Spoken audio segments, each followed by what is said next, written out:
Finally, he kicked. Now he's got him on the ground. Fucking minute and 11 left in round 2. Fucking come on. No, don't let him fucking kick you in the face, dude. Get. Oh no. No.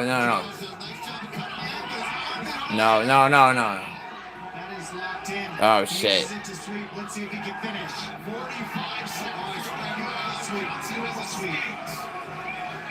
Good scramble out, but now he's gonna take your fucking back. Are you fucking kidding me?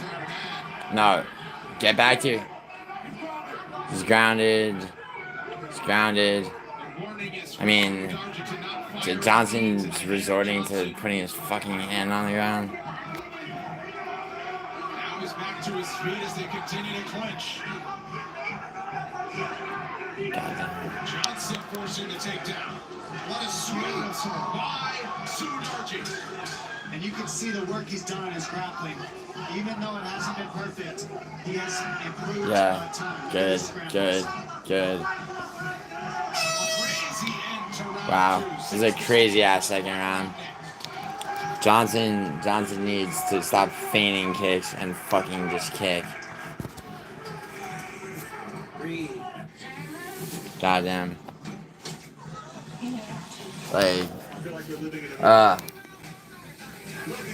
Like, Hadley is an embarrassment.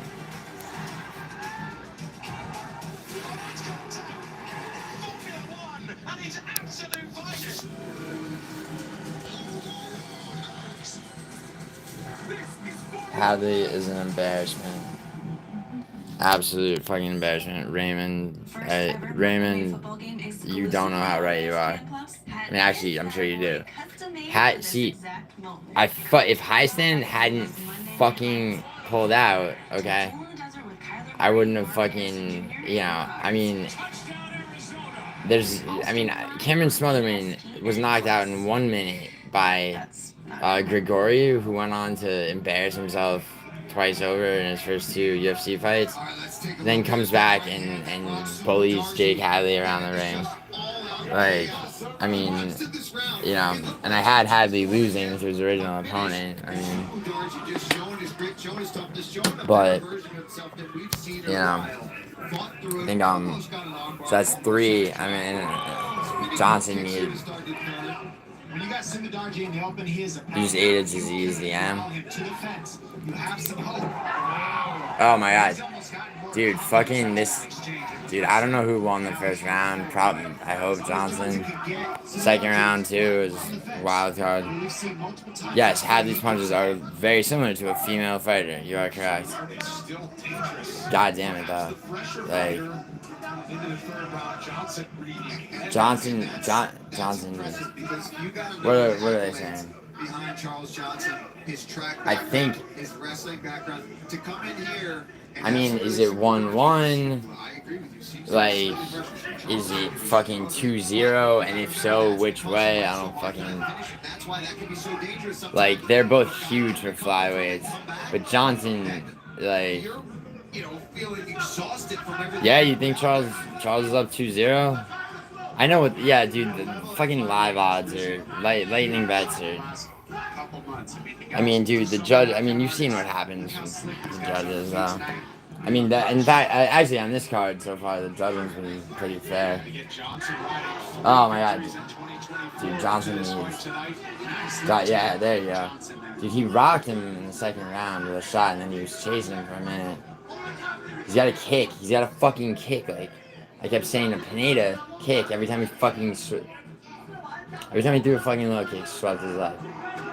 Oh, nice right overhand from Johnson. Johnson's got a great poker face, though, man. Good movement to show that. He's fucking. He was really suffering after all that output at the end of the second. When he's coming out, he was bouncing. Yeah, he's gonna. Johnson keeps getting in too close without anything set up, and he's got to back out. Stop feigning kicks and kick. He can't take another inside leg kick to the right leg. And he keeps leaving himself open for it. Dude, kick, bro. Kick, knees, kicks. What the fuck is the matter with you? Come on, come on. Alright, half a round left, third round. This is like anybody's fucking fight, I think. Good uppercut attempt to the body. Flying knee attempt, but Johnson got It's a it. little bit up because of the pressure. He's landing a lot of shots, but Sudarji is really finding a case for himself in this matchup. It's hard to tell how the judges are going to see it. Yes. It's so back and forth, but Johnson Come on, has come on. dropped it once. So, Yeah, you did drop him. Dude, what are you doing, Johnson? If you're gonna back him against the cage, bro, you better have some shit set up. Stop fainting fucking knees and throw on. I think round one's going to be really key, too, right? I mean, we're so in the moment when we're calling these fights, I can't even think back to that. I was just thinking of how round two ended. Yeah, what are the strikes? Charles probably got round two. He dropped Sudarji that bad. Even though there was submission attempts, I think the damage was really done on the side of Charles Johnson. No idea who won round one, or really round two. Hey, what's up? What's up, Ratty? Ratty XLM. Yes! There you go. Alright. Fucking takedown for Johnson. Flips. Settle the pace down, slow Sudarji down, get on top. He's on top. No, don't let him out. Don't let him out. Don't let him out. Do not let him out. Good. No, no. Fuck me. Got back to his feet. Showing some heart to scramble back to his feet. What am I watching? I'm watching UFC. Obviously. Whoever you are, probably is somebody I know.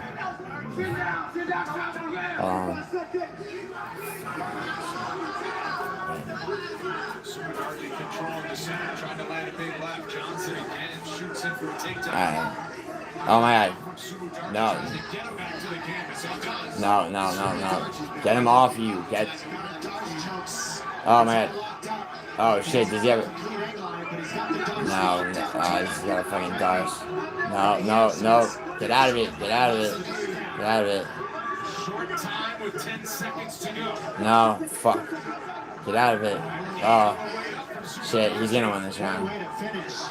No, no, no. Shit.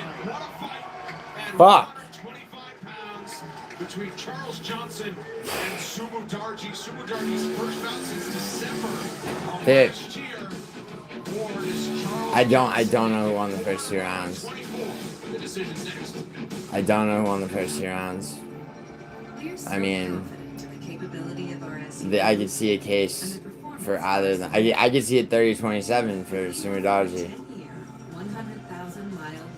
Yeah, I get, bro, Raymond, I get the live odds, but did you see the 3rd round, dude? There's no way they're giving Johnson. I mean, actually, that's not true.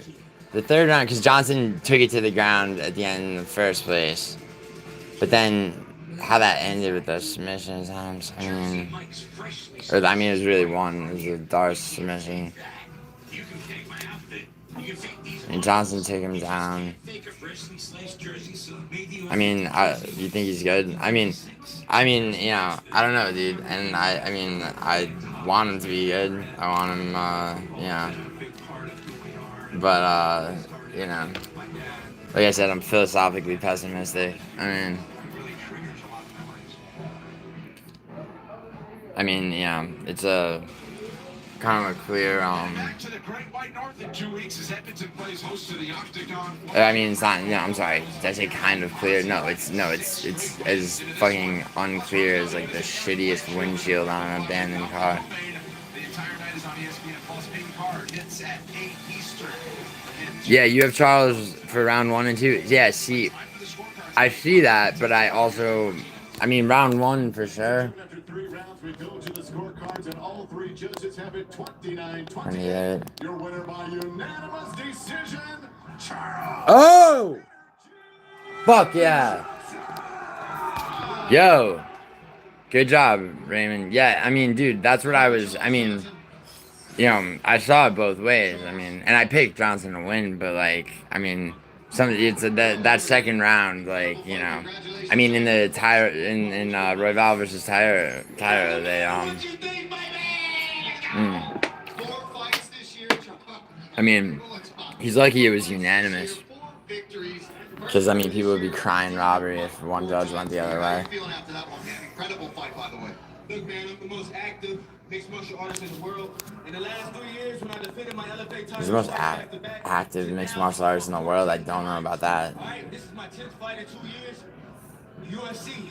5 fights a year is not the most active mixed martial artist in the world. Maybe in the UFC, but, which is not nothing for sure. Obviously. Good fight. Yeah, bro. Amazing fight. It was. It really was. My thing is like when I know one fighter to be capable of something, and I'm watching them fight, and they're just not like, like for example, Pineda not capitalizing on the fact that fucking Elkins had no answer but to fall on his stomach, every time he got hit with a low kick, and Pineda, maybe threw 3. It's like why was he not doing that constantly? He would have wound up with the submission that he kept going for. Robelis to Spain is just like, I mean, goddamn it, dude. Like, I mean, that was just, I mean, the amount of time they spent on the feet, it wasn't like, Cortez Acosta just rushing him, just barreling him to the ground constantly. Like, they were standing off of each other to Spain, and yeah, bro. It had me enraged too, the Pineda fight, because Pineda, he fought well enough, but he didn't fight to the best of his ability. He just wasn't, and then, and he retired on it. I mean, it's like, dude, like, that's how you want to go out? Darren Elkins is a year older than him. I mean, but, I'm fucking, it's like, I feel like nobody took Austin Lane. Like, what was the other fight? Hadley losing, and Hadley sucks anyway. It's like the last thing I want to do. Am I picking Ram or Whitaker against Hamzat? Bro, I'm gonna be honest, I'm not. I'm not, because I think Whitaker, you watch back the Dreykus fight with Whitaker versus Dreykus, and even the Costa fight. Whitaker, he's too malleable against somebody like Kamaev, who could take him to the ground, who can strike aggressively, who's not gonna stand and bang in the way that like the Whitaker Costa fight went. That being said, it's like the level of inactivity on Hamzat. I do believe Hamzat to be as good as like the hype on him. I love Rob Whitaker, but Bobby Knuckles. Can't really. It's good that he got that last minute replacement. In that main event, Abu Dhabi main event. It's good that he got that knockout in, because without that, I don't think he. I think he would have retired without a finish, probably. Not that the Hamzat loss, if it is a loss, which I think it will be, not that that's gonna end his fucking career. The dude's only 30. I think he's 31. But I just think Hamzat's a better fighter. I'd like to see Hamzat versus Imavov. Imavov after. See, it's been a weird year. Am I working on any new scripts, bro? No, dude, you haven't seen my IMDb, bro. What you saw was my name misspelled on a piece of shit short film. My actual IMDb is not available because of a lawsuit, which is a whole fucking thing that I'm actually not even allowed to talk about publicly, beyond the fact that there's a lawsuit. But anyway, enough of my fucking, what kind of cigarettes do I smoke? Marlboro Reds, bro. I'm Sicilian. Fucking,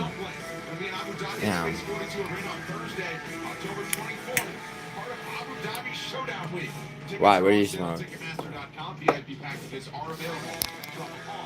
What do you smoke? Camels or some shit? Or Marlboro Reds. Maybe he's yeah. UFC Fight Night is presented by Bud Light. That is a good one. My Starbucks drink order. It's my Starbucks drink order. Usually, I mean, depending on how I feel, usually the dragon drink. Dragon drink or steamed apple cider, or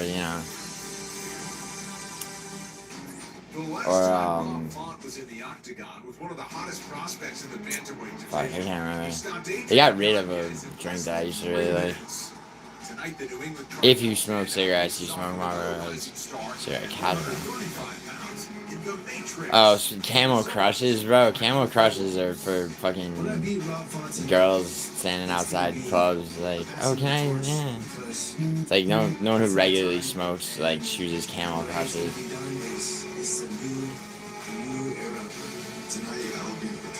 But bro, Zins? No, dude, Zins. Yeah, you can do it. Sure, you can do it inside. I mean, bro, you're a step away from chewing dip at that point, bro. What's up, Black Jon Snow? Well, fucking Charles Johnson just won the fight I needed him to win. So, I mean, what's up? What's up is like, I mean, that's a complicated question. In what category? Rob Font. Oh, you took Font, bro? Why? Just to try to fucking just on the off chance and because of the odds or some shit? I mean, do you really think that Rob Font is gonna beat Kyler Phillips? I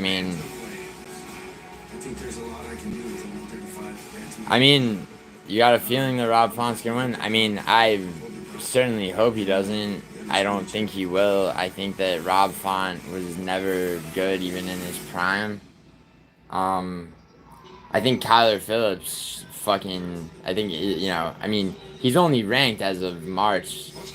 And, and yes, Pedro Munez is a fucking, is a light pack. But the way Kyler Phillips beat him... His next step was on The Ultimate Fighter. Finally made his UFC debut in 2020.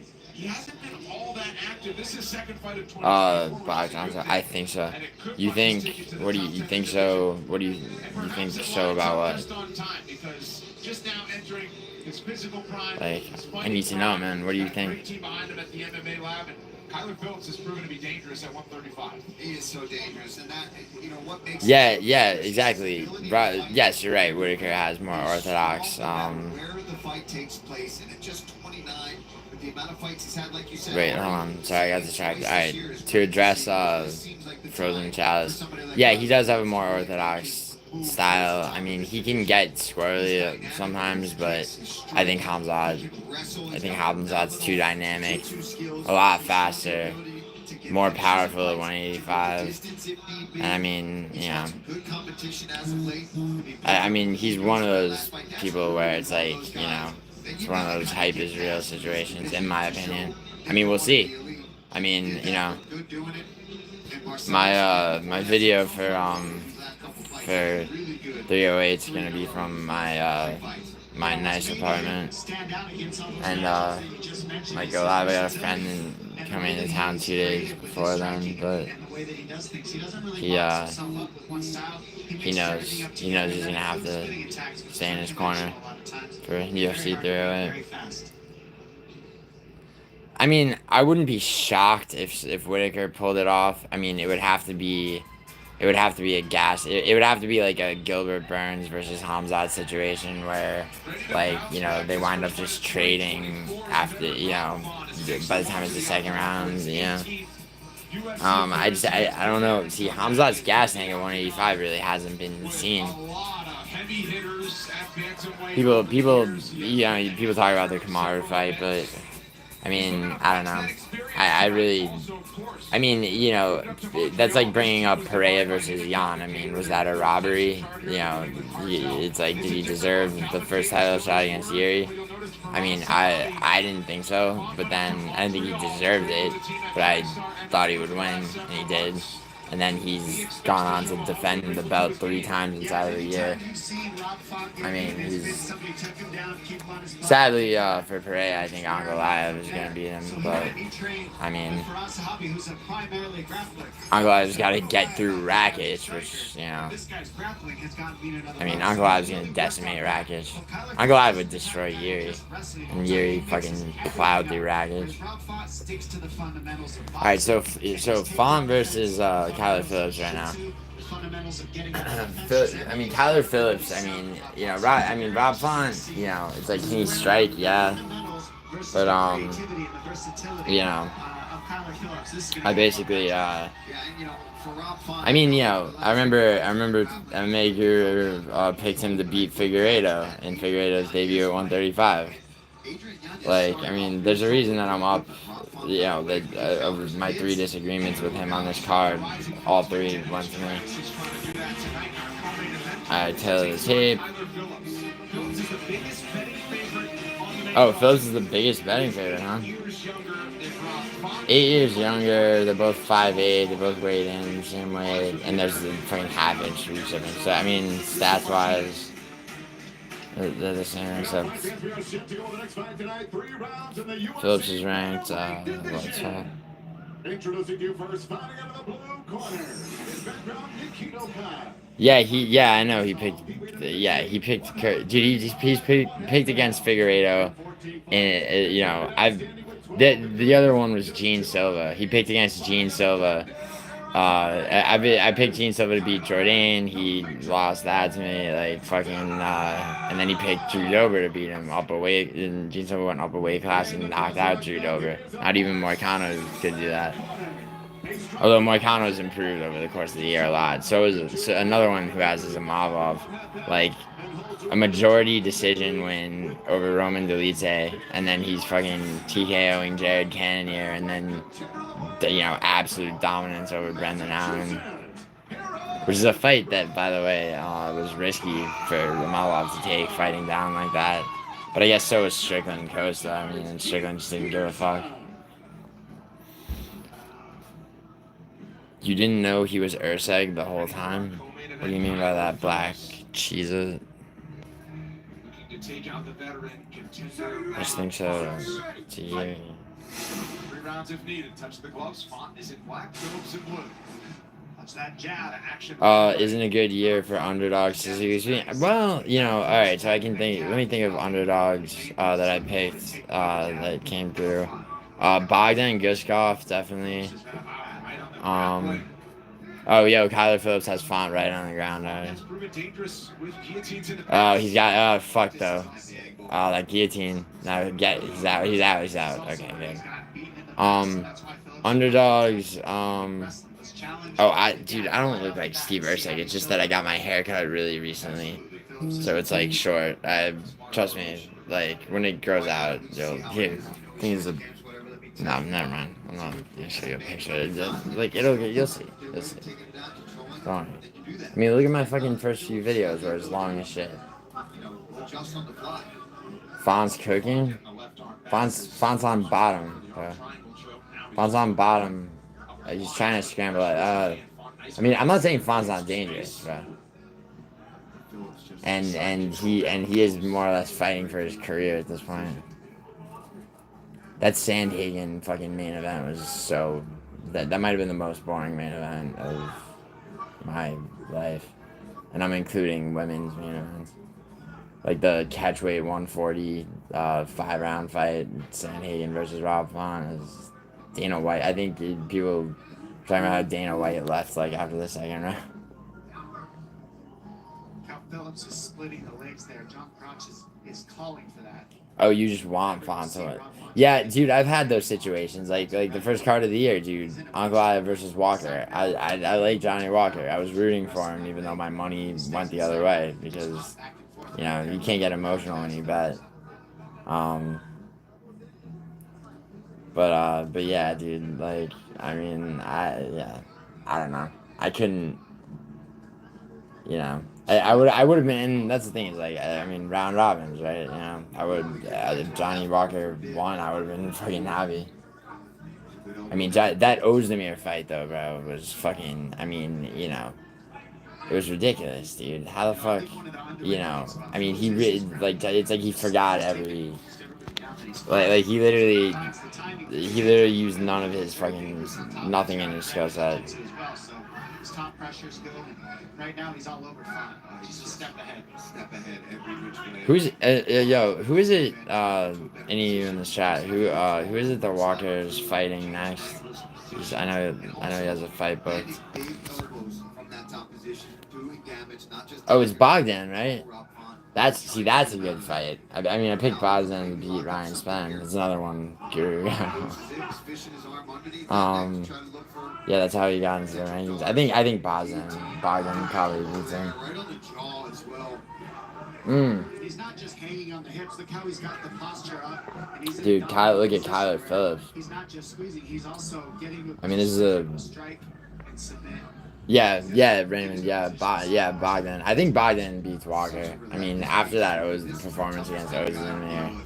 I mean, Walker has this way of just like when Walker gets knocked out, he goes rubbery and everything. Like he feeds like fucking footage for KO reels to other fighters. He's got an arm triangle here if he wants it, but Funk feels it, and that's why he's got those arms all closed down. He's holding on. I think Walker's best knockout though was against Paul Craig, because he threw a kick and Craig caught his leg, right? And so Johnny Walker's standing on one foot and then just fucking goes in with fucking hooks and knocks Paul Craig out standing on one leg. Alright, Font's trying to strike. Font got back to his feet. He's trying to save the round for himself with strikes. Ooh. Font keeps throwing uppercuts though, but he's throwing them from too far away.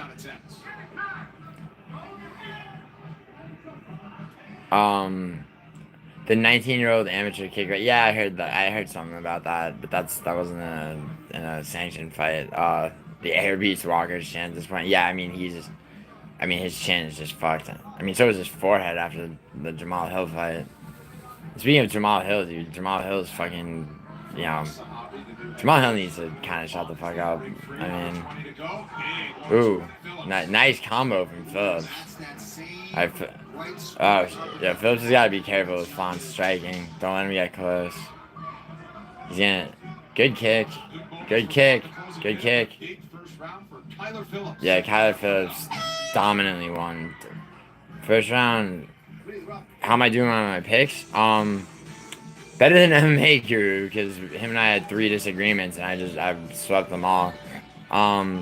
So, Robelis to Spain lost in a humiliating for him defeat. I mean, you know, I'm embarrassed to even have ever practiced Taekwondo, let alone, you know. But anyway, so yeah, so how am I doing on picks? I think, let's see. 11 fights on the card. So, Despain, I think my losses are Despain, Hadley. Although, the thing is, with Hadley, when I made my original round robins, Hadley's original opponent, who I picked to beat him, you know, so that fight, though, you know, when a fight is changed or discontinued, it's not like a loss on a parlay, so it just, the amount of money that fight added to the parlay just gets subtracted from the total payout. But you know, but I made subsequent ones. So yeah, so I lost on picks. Hadley. So I have three incorrect. Pineda lost stupidly. Pineda, Hadley, and Despain. And I mean, that's been the case since I made my channel, actually. It's kind of funny. Like, you know, I was 9 out of 12 on 307, 9 out of 12 last weekend, and I mean, you know, this will be 8 out of 11. Watch the fucking guillotine, Phillips. Oh. Dude, Phillips is looking good, but Font Dude, Font's really looking. Font's hunting for a fucking damaging shot. Keep it on the feet because when he does, you see he connects. Do I ever make? Yeah, dude. Do I ever make? Do I ever make? You're asking. Yeah. So okay. So look. So I don't add. So like I really don't want to encourage gambling, but like I will answer your question, right? Because I do all kinds of fucking shit, right? I mean, I do consistently make money gambling, like, you know, and that, you know, I mean, my goal with this channel when it comes to betting advice is to, you know, just at least show people how to remove the house edge, you know, meaning basically, you know, that you set yourself up to where, like, if you lose all your, you know, less, you know, less secure picks, that you at least have round robin parlays that will break you even, plus a little bit of profit. But what else do I bet on other than MMA? Oh, soccer, big time. I make way more betting on soccer. But soccer and MMA, that's pretty much all I bet. But oh fuck, Font just tagged him with a right straight. What was I was answering? Yeah, dude, I've made lightning bets that have hit, like, you know, like Vinicius Oliveira versus the Albanian. That's why I refer to Vinicius Oliveira as the Albanian killer. Because Italians and Albanians in New York don't get along, right? And I'm Italian, so, you know. So I just, you know, I was just watching that card, feeling squirrely. I put I put 3 grand, like, and this was after. So I don't know if you watched or remember that fight, but Vinicius Oliveira was almost killed in the first round against the Albanian, right? And then came back in the second, you know, and then the third it was like shot for shot until Oliveira threw a flying knee which knocked him out with 15 seconds left. Now after the first round, the odds on Vinicius Oliveira like went down a lot, right? He was like already plus 800. So I put three, or no, I didn't put 3 grand. I put $300 on him to wait, no. I put like no, it was less than that. It was like $30. It was a $3,000 payout. Because I live bet, you know, at the perfect moment to capitalize on the odds on him to win by knockout. Which was that was me being emotional. You never want to bet emotionally. The last like bet that I've ever made that had anything to do with over under or how one fighter wins, right? Versus like just which fighter wins the fight was on the Edwards Bilal card. I bet on Tom Aspinall to win by knockout in less than half a round. And my thinking on that was that, you know, Aspinall had to somewhere in his head have the fact that it took Sergey Pavlovich over 3 minutes to knock out Curtis Blades. You know, Aspinall needs to make a statement because, for fuck's sake, why should I have to defend an interim belt, right? Phillips throwing an overhand right there. Anyway, yeah. But so here we go. Yo, fucking, what's your name? Golden is what you told me it really means. You said Font was a good pick. I mean, well, that second round, I mean, it's hard to say. I mean, Phillips clearly won the first, dominantly won the first. I guess, here, you know what? Let me check the strikes.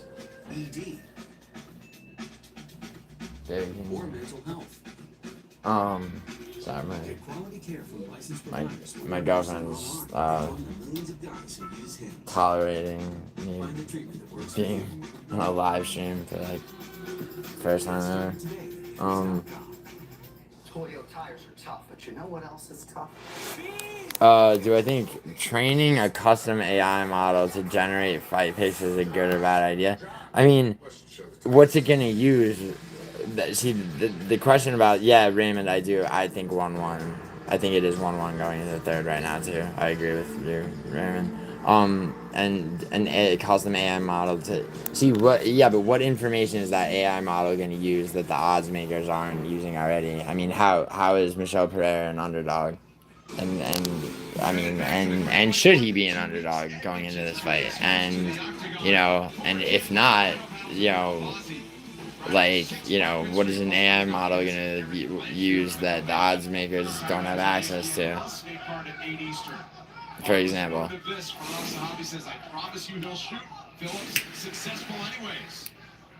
Yeah, the whole conversation about AI, people want things to be one way or another, but when it comes to AI, it really depends on like what you're talking about. Yeah. All right, Phillips. I have it 1-1 also. Oh, thanks. Thanks, Danger. Danajar. Good job trying to all about it. Yeah, you too, bro. Appreciate it. I mean, don't tell me good job yet, dude. I need Phillips to, cause I have it 1-1. What are we looking at in terms of,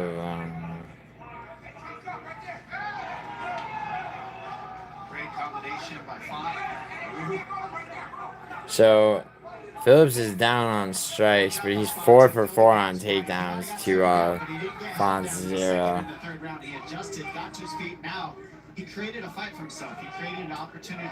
I mean, Phillips clearly won the first. Font did, I guess, win the second. Ooh, nice jab by Phillips.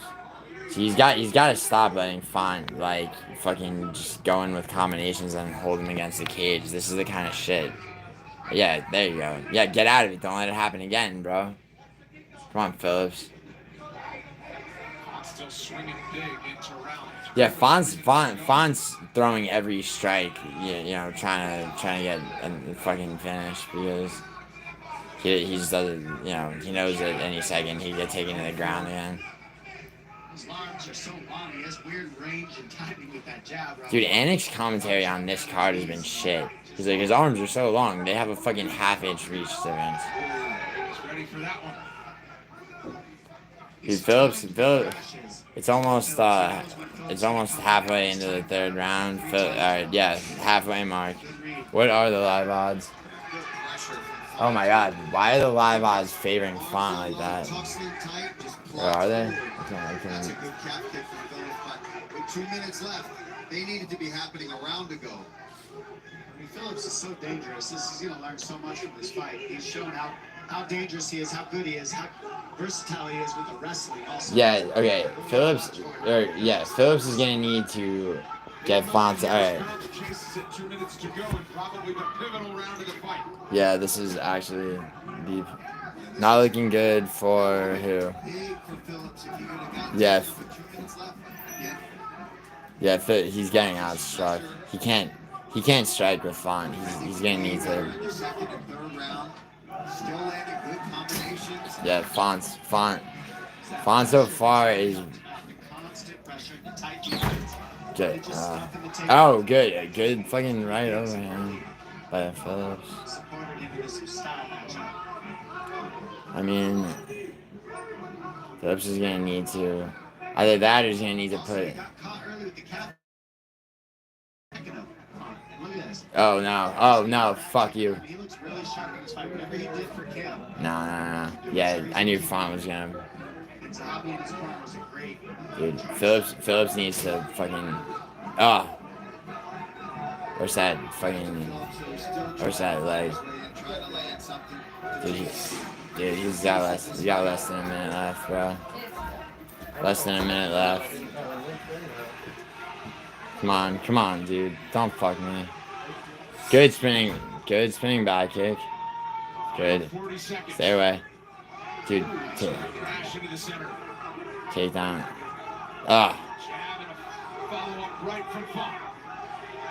Come on, Phillips.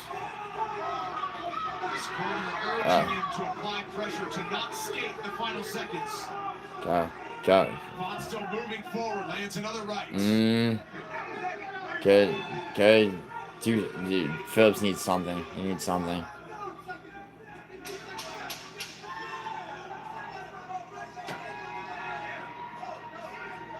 Font made some awesome adjustments. No, Font's winning the third, dude. I mean, you know, I'm not a fan of robberies. But I mean, I'll take a robbery for Phillips. I think Font definitely. You know, it's hard to say. I mean, Font won the third round. He did, yeah. No, he won. He won the second round too. I mean, honestly, the judging honestly has been pretty fair on this card. It's probably gonna be unanimous 29-28. I mean, I would love a split decision robbery for Phillips. I mean, And the battery warranty is just, I agree. Font, but fast charging, long range, all of yeah, gotta keep hope alive. I mean, dude, there have been a couple, and I mean, just since this card is the third one that I've had a channel and made a video for. I mean, I honestly, I'm philosophically pessimistic, dude. I agree with 29-28 Font, sadly. Very sadly, actually. Because, well, okay, so far I've made low 5 figures, with the potential to make more Font loot. Alright, let's see. Here we go. Rob Font. Yep. Fucking knew it. God damn it. See, and Phillips could have it's that kind of shit that pisses me. No, see, anything that happened with the judges, these judges have been fair on this card. What pisses me off is that, Pineda, fucking, Phillips, all, Spain especially, right? Picks I got wrong, it's it's just all of a sudden their fight IQ just goes to shit. It's like the onset of CTE, in real time. Really pisses me off too, because there's no excuse for Kyler Phillips to lose to Ross. Pineda Elkins is that. That's less of a lock, obviously. But then watching the fight, it's like Pineda had a clear path to victory. Did I bet on the Ngannou fight? I did bet on that card, but I left Ngannou off of most of my parlays. The one I did have him on though hit big because of that knockout. I didn't see Cyborg winning, but I left that off most parlays. Eblin was the lock of that whole card. For the great work and coaching, and his older brother Faraz Zahabi, the leader at TriStar. Dude, fuck you, Rob Font. Actually, fuck Kyler Phillips. So you can't be mad at the fighter who won, unless it really is a robbery. That was not a robbery. Dude, they keep plugging this good guy, bad guy shit. Which, occasionally one or the other of them has, a good enough take. I mean, DC gets a lot of shit, but, I find him unafraid to say shit, for example, what was it? That they were protecting Pereira from Ankalaev, which I don't think that they were protecting him from Ankalaev as much as they booked Ankalaev a fight on 308 knowing they didn't have a main event for 307, and Pereira is the guy they call to save the fucking day 3 times over this year. All 3 of his title defenses have been Pereira, Alex, please help us, and then his translator, telling him, this translator just translating what they're saying is, hey, you have 100% leverage, bro. Like, yeah. All right, wait. All right, main event.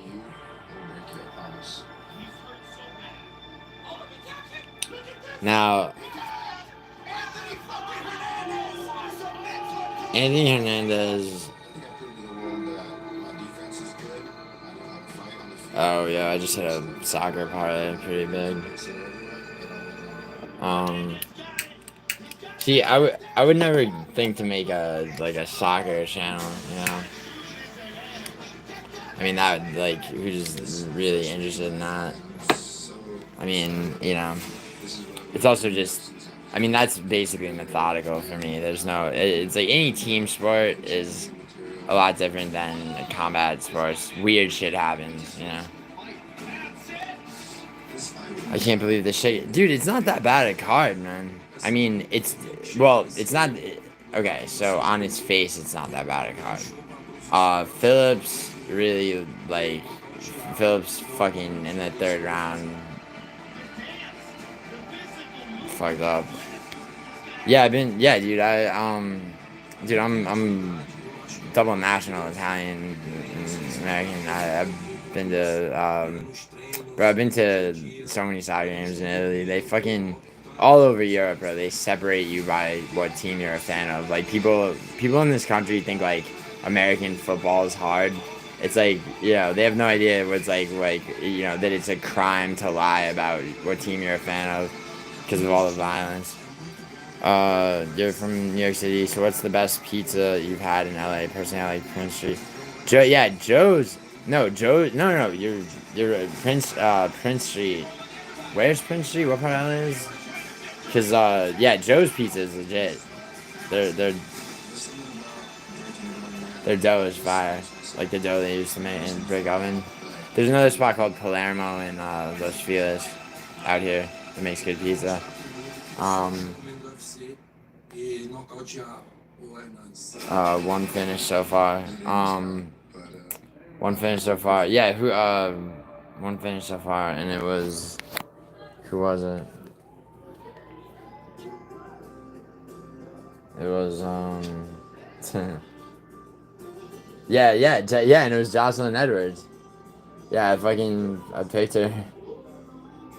Yeah, you are right that, like, on this fucking card, yeah, there's been a single finish and it's been by a woman. Although Jocelyn Edwards is a fucking tank. She's you know, let's say she's a, you know, suitor if Amanda Nunes ever gets divorced. Yeah, no, I know. I just like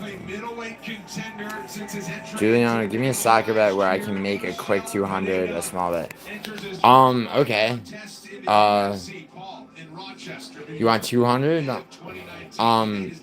Okay, so I only use BetUS, which is based in Canada, and Kirgo, which is based in Lithuania. Every other online casino sports betting site fucks you. If I haven't made that clear in my videos. Make a BetUS account, alright? I'll do this for you, alright? Because, I mean, why not? Make a BetUS account, okay? And put, you're trying to make 200? So, yeah, your minimum, you make a BetUS account, deposit $50, however you want to do it. I never fuck with cryptocurrency except very briefly getting paid out and uploading money to just because it's quick. It's quick and the most efficient, and they can't fuck with it. Pay pig, dude. Like, here's the thing about me being a pay pig is like, all the money that you've seen me spend on your chat really is from my fucking winnings in UFC. Like, the year to date, bro. Yeah, I mean, at the beginning of this year, does Hernandez win this easy with takedown? No.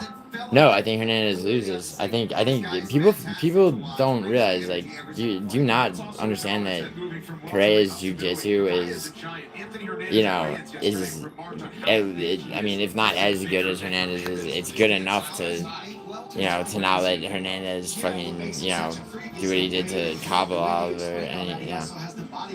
But also, dude,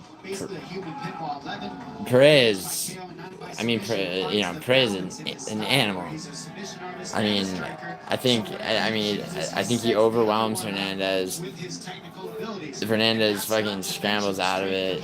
I mean, Hernandez might be able to like circle around and, you know, kind of avoid shit for a while and then try to shoot takedowns, or, you know, or maybe Anthony Smith Vitor Petrino situation. But no, Pereira's got way more fight IQ than to feed his neck to. I mean, why he's in?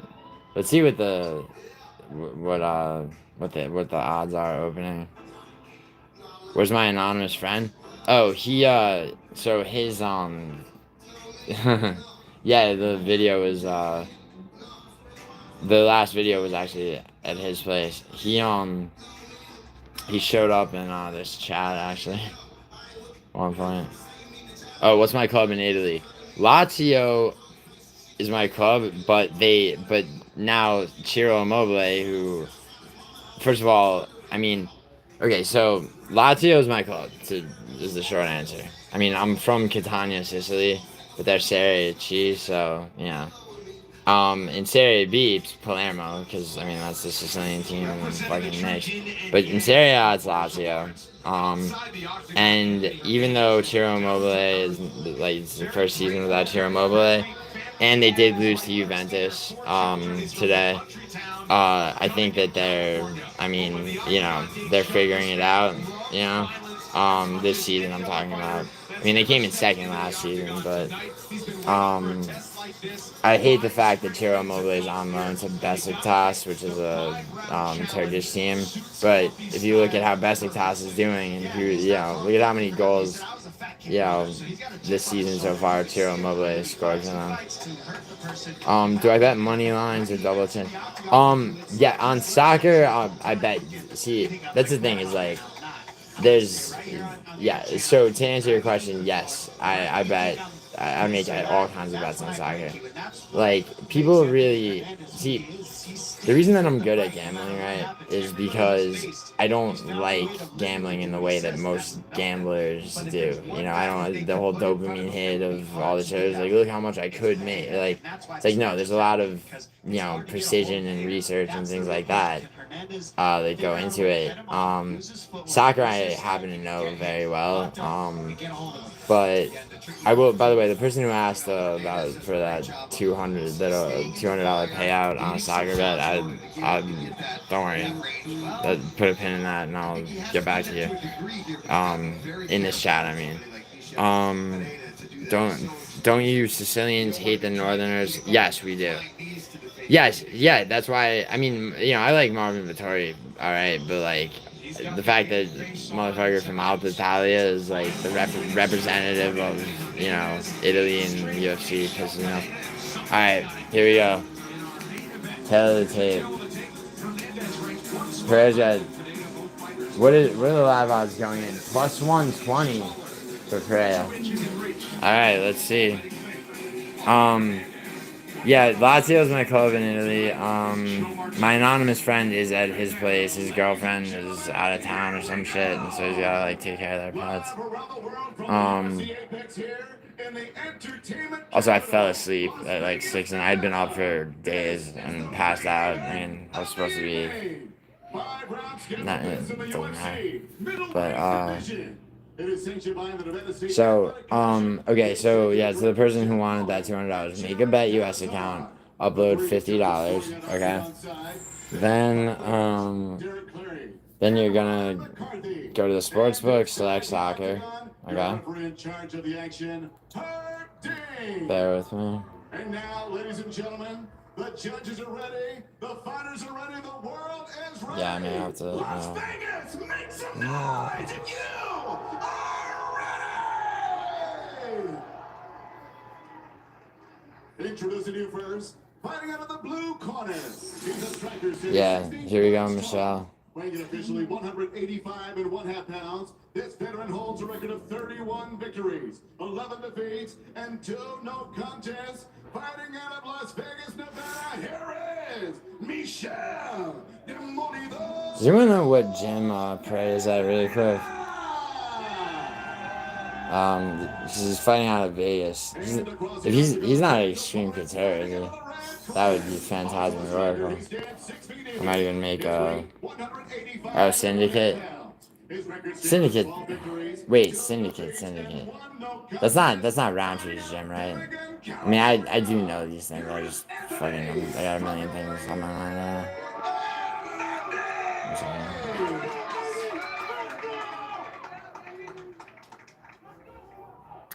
Yeah, wait, Strickland's... Yeah, wait, hold on. So Pereira is or is not at the same gym as Nick Sick and Sean Strickland?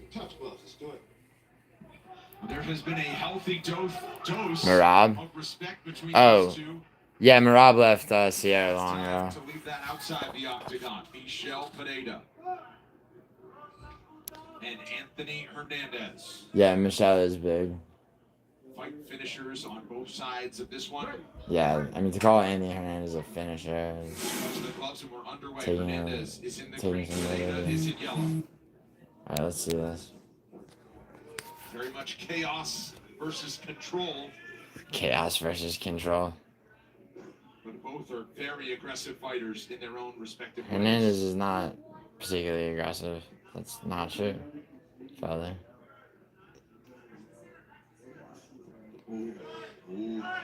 Dude, Pereira's... Yeah, Pereira's already hurt him with the kick. Oh my god, these strikes are... He's over. Oh my god! Stuff that. He's... Bro. Oh my god, he's fucking got him against the cage. Yeah, those body shots. This is what I say about damage-based scoring. Body shots do so much more actual damage. Oh, Pereira doesn't give a fuck, bro. He's just so smart. Go right to the body early. No matter how tough you are, if you get hit in the body right, it just doesn't yeah, this is... See. Yeah, see, I knew Hernandez would go for... See, yeah, Hernandez doesn't know what to do because Pereira's jiu-jitsu is good enough to fucking stop him. And, yeah, he's not going to be able to hold on to Pereira for long, though. If Pereira puts him there or not, that's where Hernandez wants to fight. Is up against the fence or in the Yeah, this is... over. Hold on. That was a piece of tape that came Oh, wow. Dude, Hernandez hit him with his strongest fucking right straight. Oh, is he going to take him down? Oh my god, Pereira is just... Already starting to get that smother style going. He's already... Ooh, Hernandez with the second of striking. Oh, don't get nervous, Pereira. Don't you dare. Dirty boxing, making Michelle Pereira work. Ooh, yeah, I saw that. I actually did see that spinning back kick coming the way that Pereira circled out. He blocked it though. Dude, his butt. Dude, if Pereira throws a left leg, fucking. I like the creativity. That hurts. I've been hit with that before the heel. The left to the body from Pereira. He's gonna need to. This is good. This is more of what Hernandez got to do. Yeah, Hernandez. Alright, so, yeah, and Pereira turns it around. Well, he didn't expect quick work of Pereira. He knew he was dealing with explosiveness, especially early on. But he said, once we get to the second, third round, it works out for me perfectly on paper. We'll see if it plays out that way. Sorry for being so quiet, but I really am watching this stuff. He finished, guys, a third round.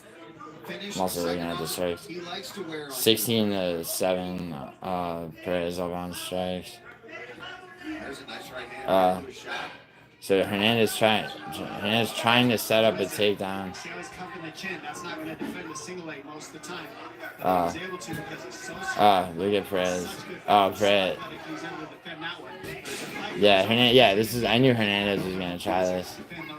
Just, yeah. Like he knows. I mean, the standing strike. Yeah, Pereira does have to go back to the body.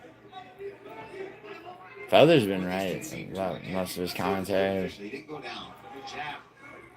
Oh no, dude, keep trying, Hernandez. You ain't gonna get that takedown. Oh, Muay Thai clinch by Pereira.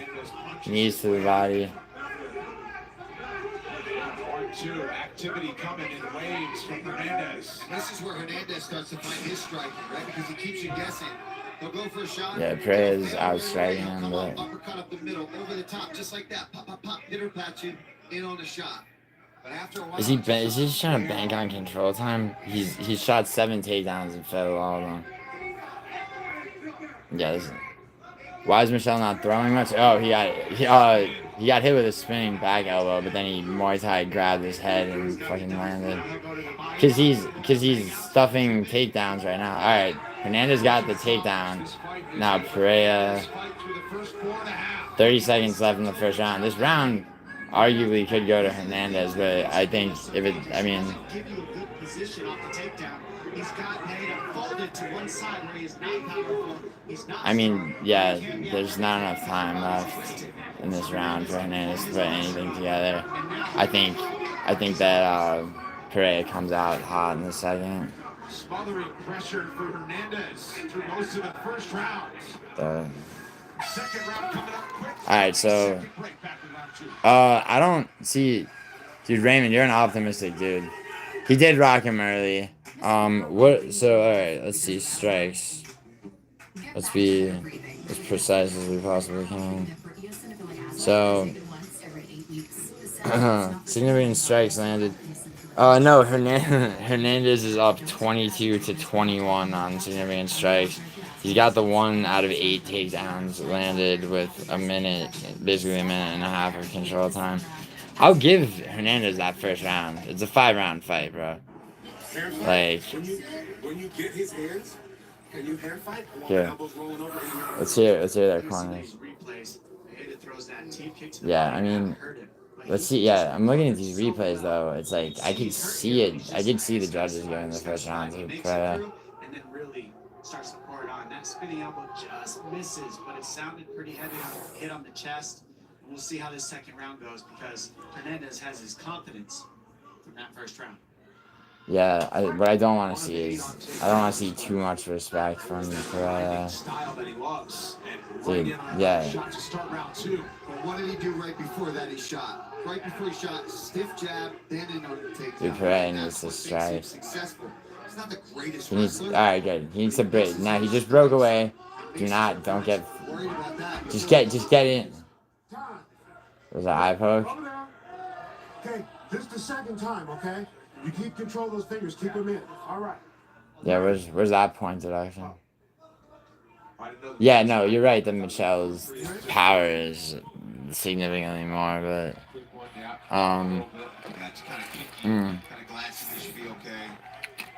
oh yeah, that first shot that rocked Hernandez, it hit him through his guard and he felt the power.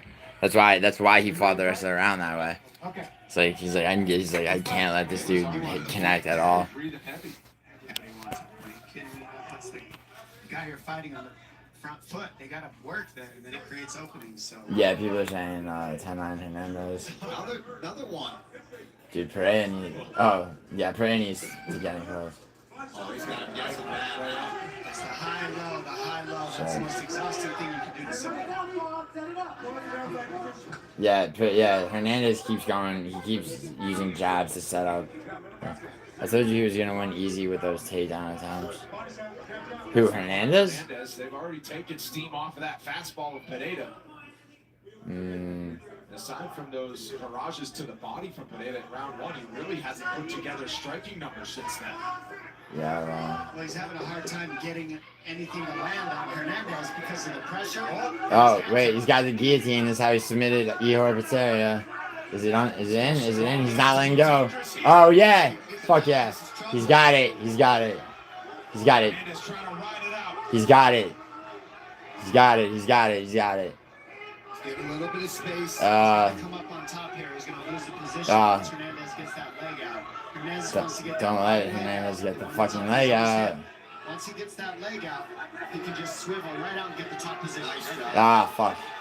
Motherfucker. Pereira just needed to bail on that a little sooner, and he wouldn't be on ball. Yeah. Right now. He just held on a little too long. And now his arm's burned out. I was just going to say, it wasn't in a good position, so that was all pure speed. Oh, fuck. And this is where Hernandez loves to be. Nah, Just man. like we saw Darren Elkins do. He said, Dude, Pereira's so strong, though. when you miss the submission, I'm going to wear you out. He's gonna. He's just doing such a nice job. He's gonna. Dude, he's strong. He could. Not just hold, he is looking Dude, he's. left, right, Dude, and Pereira. He's working, moving forward at all times. Look how his head's over at the top of the haters, and that's just exhausting pressure. Now he's on the back. Picking up his back. Arm triangle. Oh, fuck. No, no. No. He's out. Pereira's out. Pereira's out. Pereira's on top. Alright. Come on, take the round back, bro. Stay alive, get out of Don't. that bad spot. Hopefully he's been working on that cardio because this is how Hernandez is going to fight for the next 3 rounds. Well, he hasn't needed it in a long time. This is the first second round for Michel Pereira since 2022 when he went the distance against Santiago Ponzinibbio. That was more than 2 years ago now. Hernandez now. Ah! Shit. This is the melting. This is, yeah. Hernandez always Fuck. talks about. I'm going to melt him. I'm going to break him. This is it. This is what it looks like because he's not winning in one position. He's winning by exhausting. Praise Now he's got him. that trapped arm guillotine. It's his favorite submission, and he transitions to a. Oh, Pereira, yeah, just Pereira is so much stronger than. Pereira feels it. He knows it's coming. And so Hernandez is not forcing it. He's just keeping the position over the Oh. submission. Nice logo there. Back in on the double leg. Ugh. They're getting easier. Jesus, He went fuck. into position. Notice he didn't force the submission attempt. God damn it, He's man. so smart because he's wearing the pressure. Yeah, I thought I was gonna sweep this card, He's looking for it again. but Pereira feels it, stops it again. actually, you know what? Punches. There it is again. He's locking it up. There it is. He's sitting with the Oh, top shit. guillotine. Alright. He transitions to an anaconda from there. And No. if he loses it, look, top position, get it. Oh, no, fuck no. Oh shit. No. Yeah, he is. Alright, 40. Fuck. No, don't, no. Back to the No, top. alright. Rinse and repeat. No. He's close to being illegal by hitting a cut more than chest. He is breaking Michel Pereira. Shit. And these He's are the Pereira. fights that Survive this round. lives for. Survive.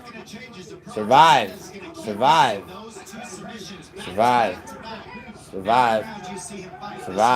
Survive. Don't let this judge fuck. No.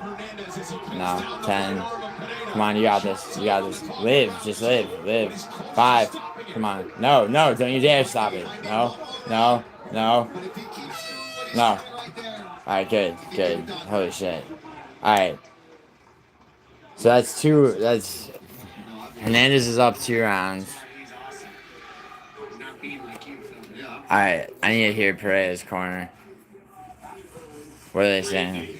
And it's usually me they're helping up. What are they saying? Listen, you need to start getting that knee, okay? Listen, breathe deep. So just give me some water right now. They give him some fucking water. Tell him something, though.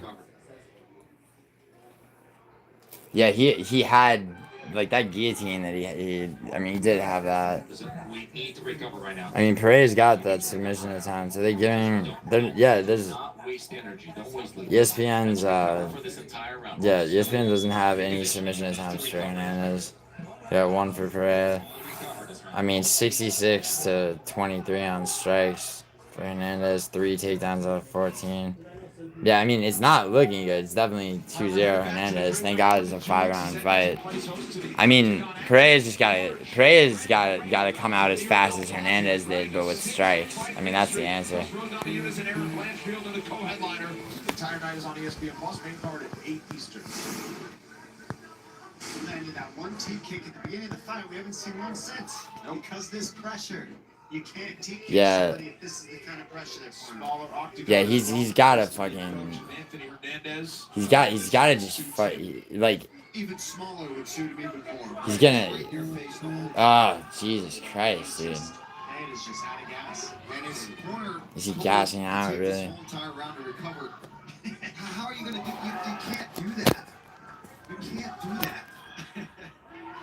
gonna go sit in the corner and say, "Oh, I'd like to wait a minute." Like I know what they mean, but that's just to me that's Especially against a fighter like this. yeah. He's not gonna allow you to do that. All right, they're on the feet. This is where Pereira needs to take any opportunity. Not gonna allow you to have space. It's gonna be in your grill the whole All time. right. You've gotta hurt him. Yeah, dude, he needs to hurt. Yeah, he does need to hurt him with strikes, obviously. No, do not let him pick you up and slam you down again. Come on. Come on, Pereira. Pereira. 4 of 19 on takedowns for Hernandez, but it's not about landing. What are anyone looking at the live odds? You don't see a late KO. I mean, that's Pereira's path to victory, bro. Come on, Pereira. Stop letting him take you. Come on. Pereira's strong, but the technique of Hernandez. Oh, Jesus, again. Just technique. And this is great for Fluffy Hernandez. You're right here. You can dial in, listen to advice. They can talk you through things that you can't. Yeah, he's right by his fucking corner too. This like couldn't be on us. Holy shit, man. To get off the ground and pound the way he did it in the end of both of these rounds, then yeah. Yeah, I'm Or submission. very upset. He's gonna pull that. Lost it. I was just saying, because Pereira just looks absolutely exhausted. If he wouldn't look so exhausted, he'd have a chance, obviously. He's just, he's out of gas. He's fucking. I think this is all he needs to do, honestly. And then it'll give him the opportunity for the neck. If Fluffy wants to get the neck, I think he just needs to Dude, prayers. Yeah, this is fucked. forcing Pereira to have to lean up to get out of that bad spot. In doing that, he's going to give up his neck potentially.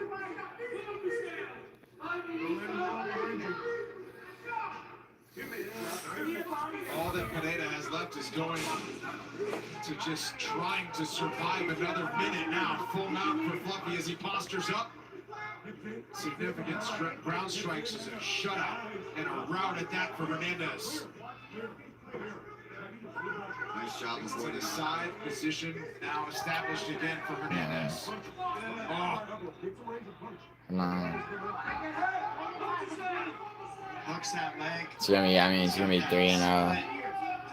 Now he's got the back, and he can go back and forth between taking the arm triangle or taking the back. And this is a choke right here. That's locked. Yeah, he's locked into an arm triangle. He's probably. on the clock. It's not a finish yet, but it Nah, is he's locked up. dude, Perez. That's painful. Body language not good here for Pereira. Yeah, no, it isn't. Fucking not good body language. I mean, no, dude, it's not. I mean, don't take away the fact that Hernandez set up his takedowns with jabs and shit. I mean, it's not grappling beats striking. That's nonsense. I mean, to say one beats the other in general is stupid. Dude, I feel like Pereira's corner is just fucking giving him nothing to work with. Just make sure we recover for that next round and just keep working it. Keep working it. Those elbows to the body hurt. Almost to the thigh and ribs there from Hernandez. When you're already exhausted, that's just terrible. Oh, God. Yeah. So there's no longer Pereira. A win for Pereira can no longer come via decision.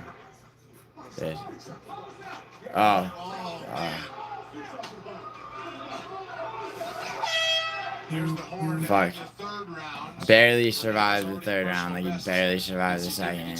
Yeah, this is Alright. Alright. We're gonna need a decisive strike. Thank you.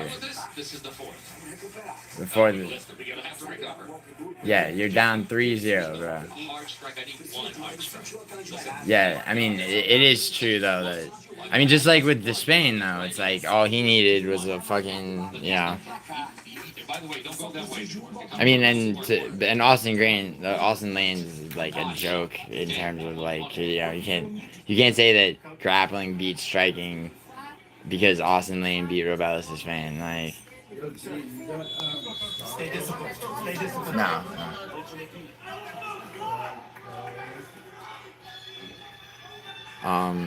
Sorry, my neighbor asked me about some bullshit. Coming up next, we recap all of tonight on the UFC Fight Night post-show. Even but Francis took him to the ground and then ground and pounded him. I mean, that's been, alright, Pereira needs to, oh my god, stop. He's immediately into, dude, Pereira needs to go back.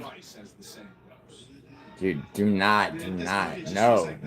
Adjusting to whatever Hernandez chooses to do. It's like, okay, whatever you're gonna do, I'm ready for it. Here it comes. All right, and it's Hernandez being first. Dude, Merab and Bilal are not in the same category as Batista. Yeah, dude, Michelle needs to. Oh, nice knee. God damn it. No, do not let him get a fucking. No. Hernandez walked right through it, as he has done so many times before. On this 5-fight win. He didn't walk right through it. He took damage just from that lazy fucking knee. Oh my god. This is rough. I mean, gotta give it to Anthony Hernandez, I guess. If Michelle pulls off a fucking finish. I think this is an opportunity here in this position for Hernandez to just start throwing strikes. Just stay close. Dude. How much control time has he got? Over 10 minutes now, yeah. Yeah, this is fucked. And all because fucking Pereira, starting with the second round, let Hernandez start these rounds the same fucking way. Didn't change a fucking thing. It's the fourth, not the fifth, so. Dude, just fucking. No. Spills him gently.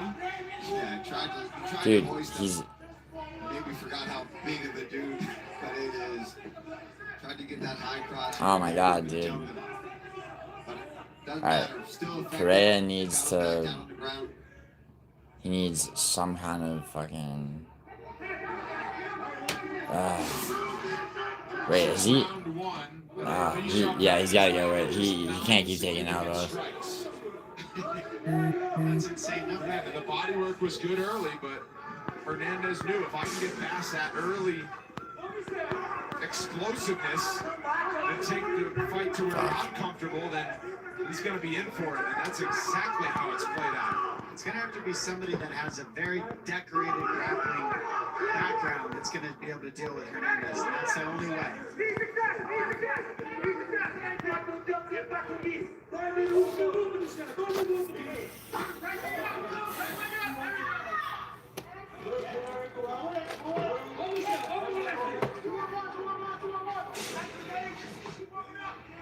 Significant ground strikes. Hernandez working on a record. He's already got it at 113. And this fight goes to the end of the fifth. He might put some distance behind that. He's also attempted 24 takedowns. The middleweight record in the UFC is 26. That still has a round to beat it. There's 25. A minute and a half left. Oh my god. You got it. Dude. Alright. Like.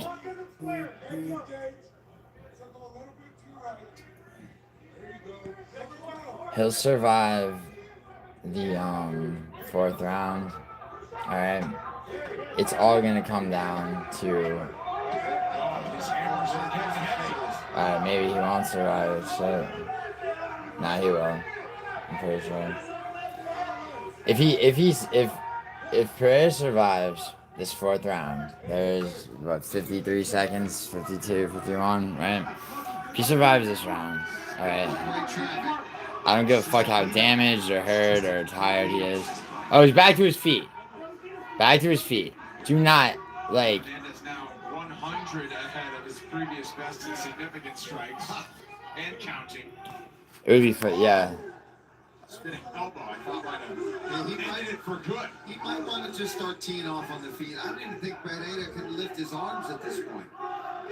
He starts trading with Pereira, you give him a shot. Dude. Pereira, you need a fucking strike, bro. Oh, Pereira's going for takedowns now? What are you doing?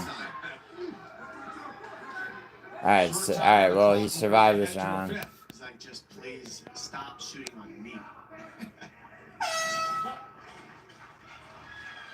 Final round upcoming in our main event. Yeah, Skip. Yeah, how shallow middleweight grappling is. I mean, yeah, dude, but then you got guys like Brendan Allen, Imavov, I mean, Dragus can grapple when he needs to, as we've seen.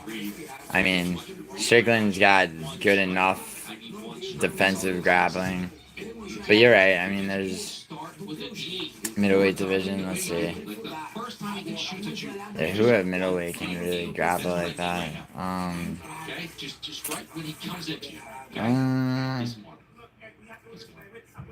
feel like there's somebody and I can't think of it.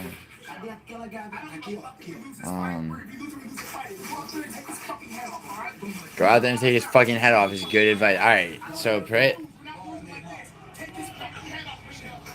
yeah. Yeah. Dude. Alright, 5th round. His corner's telling him to take Hernandez's head off. He looks... Alright. Yeah, please do.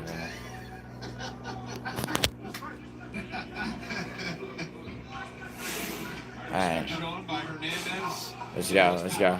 No! Fucking... Dude, elbows. No. Yeah. Past the point of motivational speeches, you know what I mean? And you know how it is, like when you're at that level of exhaustion, there's just not much that can be said to... He's gonna get him. The big thing that we got to see out of Hernandez at this point, the way he's looked, is let's get that finish. I mean, he's completely dominated this entire fight. Dude, get back to your feet, Pereira. Spin. Can you get him out of there? Jesus. He barely held his arms up. You said it yourself. Can you get him out of there? Because Pereira's doing a good job just staying alive right now and not being finished. All right, now another record for Fluffy Hernandez. Dude, yeah, but dude, everyone keeps saying Bo Nichols is gonna do so well. Then, like, I mean, oh yeah, Paul Craig's. It's like in 2 years. So like for. The middleweight significant strike differential was Rich Franklin, who landed 106. 10 takedowns out of 29, 15 minutes against Lebanon. Can you imagine if the fucking it's like the winner by unanimous decision somehow Michelle Pereira?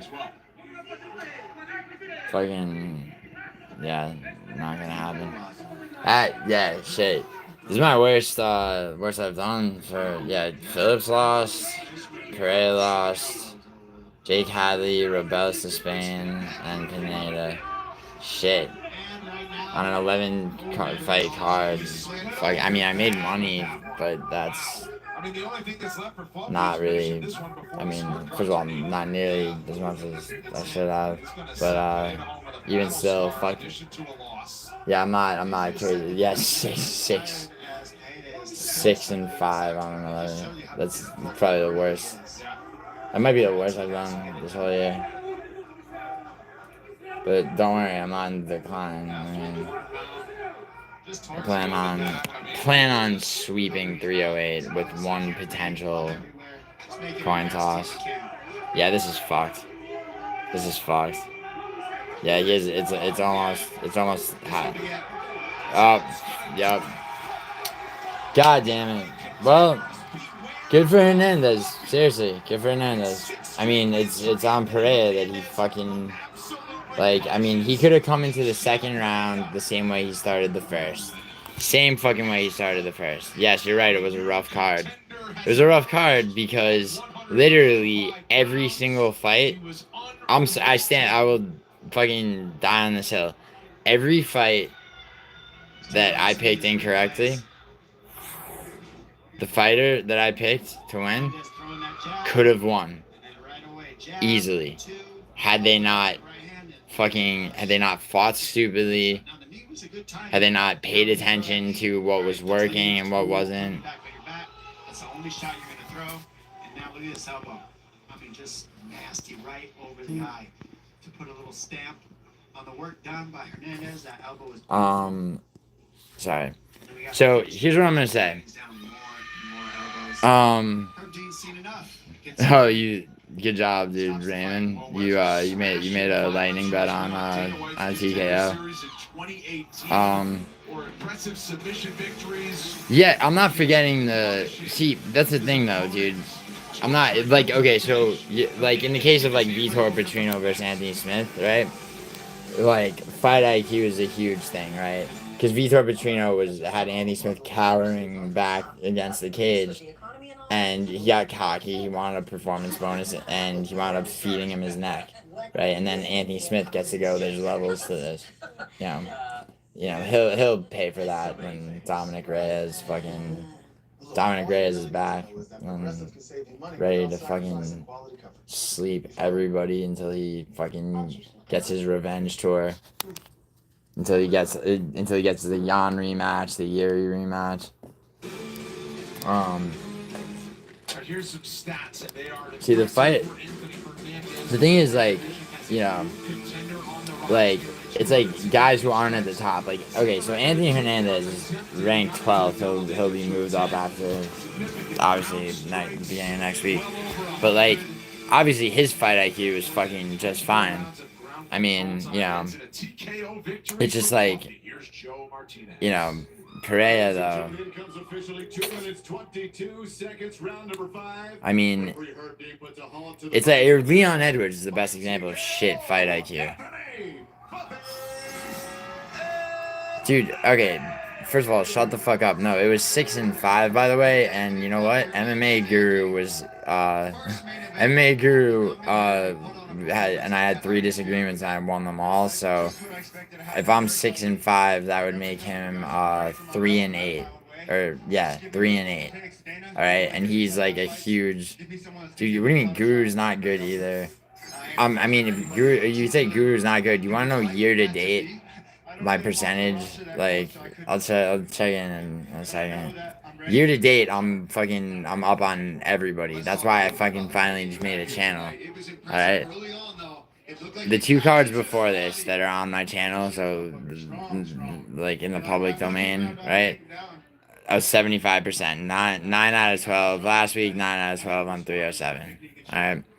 Not like I'm not particularly happy with either of those results. Next week, 308. Let me ask you guys a question. Okay. Who do you have for the main event of UFC 308? Holloway or Pereira? And ever since then, I've been locked in. Nothing can break me but myself. That much I know. Well, you turned how old yesterday? So I'm ready to get this fight. Ilya. Okay. Anybody else? Listen, a phenomenal fight again, and you were battering him. You know who I have? Was there any point in your mind where you're thinking, this isn't going to be as sweet if I can't get him out? Max is going to beat Ilya Pereira. Max will absolutely beat Ilya Pereira. He's fucking strong. Why? Because unlike Volkanovski, he's gonna have a full camp. He's also a better striker. You think Ilya? You think out of the fucking Max Holloway's never been knocked out? Okay. Never once been knocked out. You think that Ilya Pereira, okay, coming off, who couldn't finish Josh Emmett, okay, he KO'd Volkanovski because Volkanovski had fucking been kicked in the head by the best fighter in the world, and then had, he talked all day about how he took that fight on short notice and was never going to do it again. Meanwhile, he had 2.5 months to get ready to defend the belt against Ilya. All right, like that's not a full training camp. All right, Max wouldn't finish Emmett. If he finished Gaethje, bro, he'd finish Josh Emmett. I promise you. Who do you take? Justin Gaethje versus Josh Emmett. Who do you take?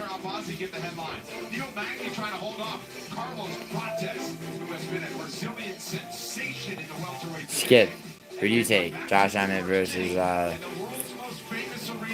Gaethje.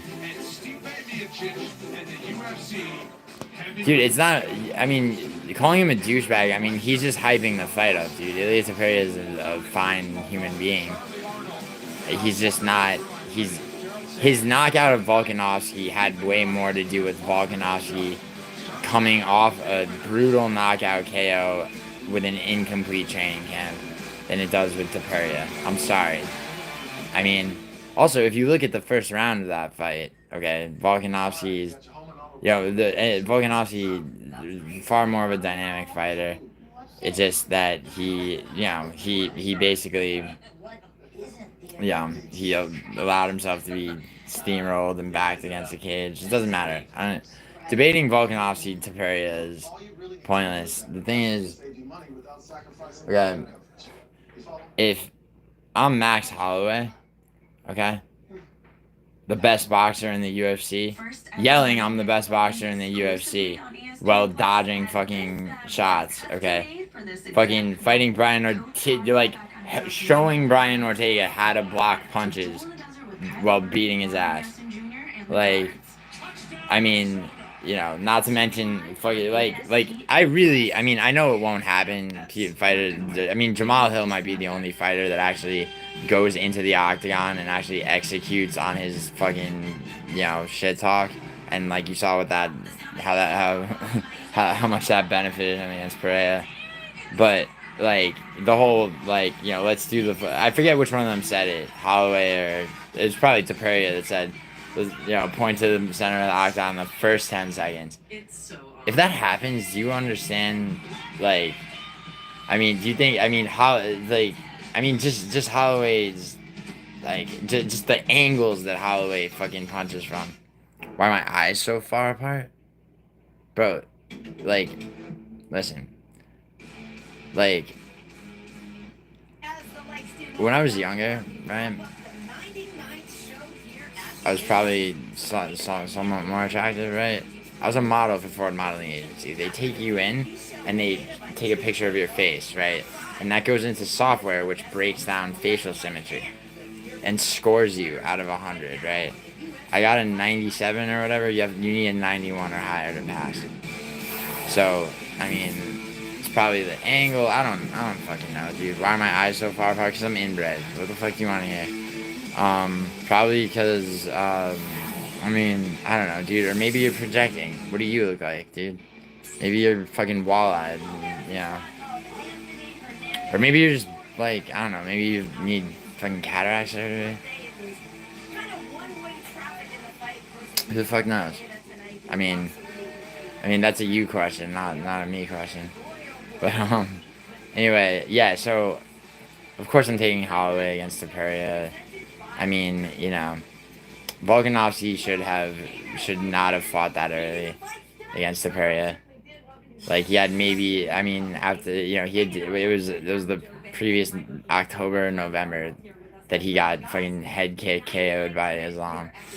That's not enough time to recover and then put together a full training camp. That's a bum fizzle type of question. Oh, is it? Is that? Oh, you asked shit like that? If I were you, I would have asked about this fucking shit right here, which is cut from shaving. My mustache grows 3 times the rate of the rest of my facial hair, so every time I shave, I fucking slice my skin open. He doesn't finish Gaethje without the last 10 seconds, and Justin not being Justin wasn't a pussy. He had his nose broken by Holloway, so he had to fight the rest of the fight tightened up, trying to protect himself. And yeah, you could argue he didn't finish him. Regardless, dude,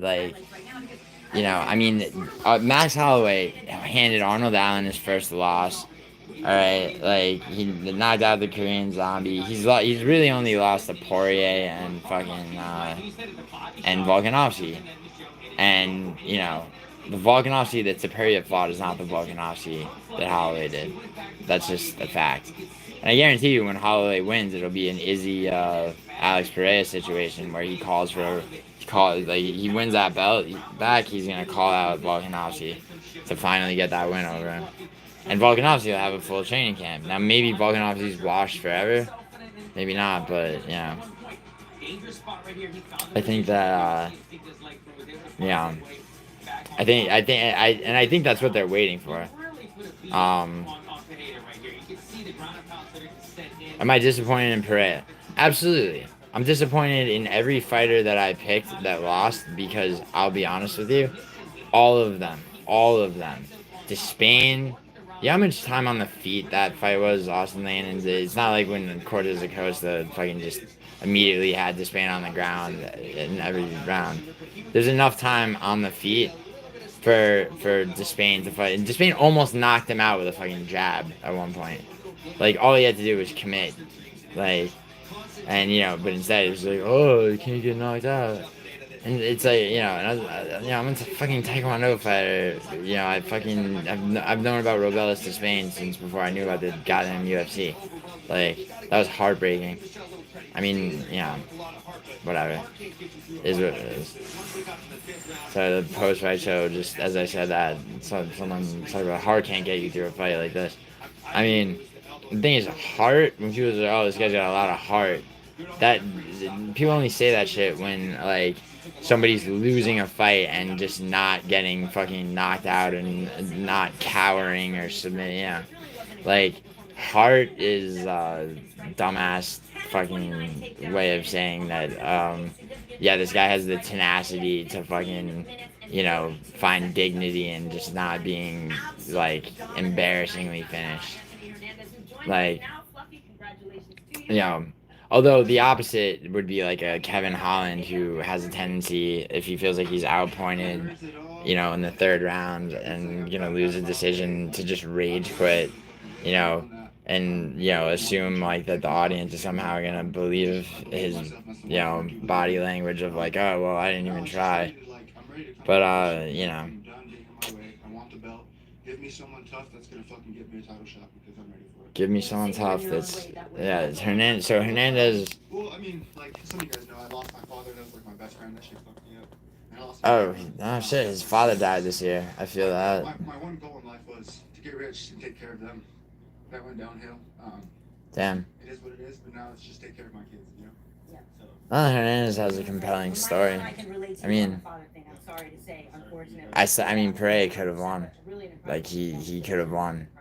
Like, I don't, and Kyler Phillips could have won as well. Pineda could have fucking won. Honestly, and Despain absolutely could have. I mean, that's what it's really about. Like, I mean, those, and had the only fighter that I'll say, the reason that, so I had Hadley losing to Brady Heistand, of course. As soon as he dropped out and Smotherman was the last minute replacement. Smotherman was knocked out in 1 minute to the second on the Contender Series by Grigoriou, who went on to gas out and lose his first UFC fight by decision. And then in his second fight, he was submitted. You want to talk about shitty fight IQ? He was, he had whatever that, there's a Japanese dude or Chinese dude, who, he was rocking with shots. He dropped him like 3 times. He was in a ground and pound situation. The guy jiu-jitsu'd his way out of it and submitted him. So that guy knocked Cameron Smotherman out in 60 seconds. Since then, he's fought a couple times in other promotions. He's done well. But he was about to fly out to wherever the fuck the PFL card today was, as part of somebody's camp. And then 4 days notice, he fucking doesn't go and shows up. Now, he fucking fought really well. I mean, apparently, training his boy for the PFL card, like he got a lot better himself. Also, those regions, those I was about to say regional, just fights in like less important promotions. But anyway, I mean, Hadley might be the only fighter on this card that like where it's just like he just got outclassed. But that's one of those things, like, you know, combat sports are very, you got one guy against another guy. It's not like soccer or NFL or NBA or whatever. They have a shitload of, I mean, soccer's 11 guys on each team, right? I mean, you know, you have so much less that, you know, that weird shit can happen. And, you know, I mean, and, you know, I'm usually, I mean, you know, and I, like, the thing is, though, too, when it comes to gambling, betting, right? I mean, it took me a long time to figure out that there is a very, very large difference between betting on combat sports. I'm not going to include boxing, because boxing is, betting on boxing these days is stupid. You see these, like, minus 10,000 lines and all this shit, but like, you know, basically, you have to employ a different style of betting if you're gonna try to consistently make money betting on MMA. You know, and so, I mean, so yes, I did make money tonight. Not nearly as much as I would say rightfully I would say rightfully should have, at least in the case of Despain, Kyler Phillips, and who the fuck, fuck Hadley. Hadley. I mean, it's just there was no way. It's like, you know, it's like how do you pick Cameron Smotherman? Like, you know, hindsight 2020, obviously. What's the soccer parlay I have tomorrow? Yeah, somebody else asked me that, or they asked me one. So, by the way, once again, BetUS, which is based in Canada, somewhat ironically, and Kirgo are the only sites that I use. So, I'm going to make sure to I will answer that question because, you know, so why not? You know, it's like, why not? Give me 1 second though. I have to use my other phone. You really want a soccer parlay? Do you want a soccer parlay that will definitely win? Cause like I'll do this for you. Like, it's gonna be, obviously it's gonna be for less than, I mean, I hit, like, do you wanna know? I hit 2 or, you know a lot about soccer. You're European from what country, bro? Like, cause tell me what country you're from in Europe, and like I probably, like, you know, I know that nation, that country's league. Yeah, of course, a winning one, dumbass. You said you're European. What part of Europe specifically, dude? I mean, Jesus Christ, I'm not gonna try to dox you for fuck's sake. You know? Spain. Okay, cool. So La Liga, right? You're okay, and you're from the Netherlands. Okay, so you're from the Netherlands. I mean, you guys. I mean, you have Feyenoord. You have Ajax. Spain, honestly. You know, athletic clubs been doing good. I mean, Real Madrid hasn't been doing as well as, you know, they rightfully should be, I think.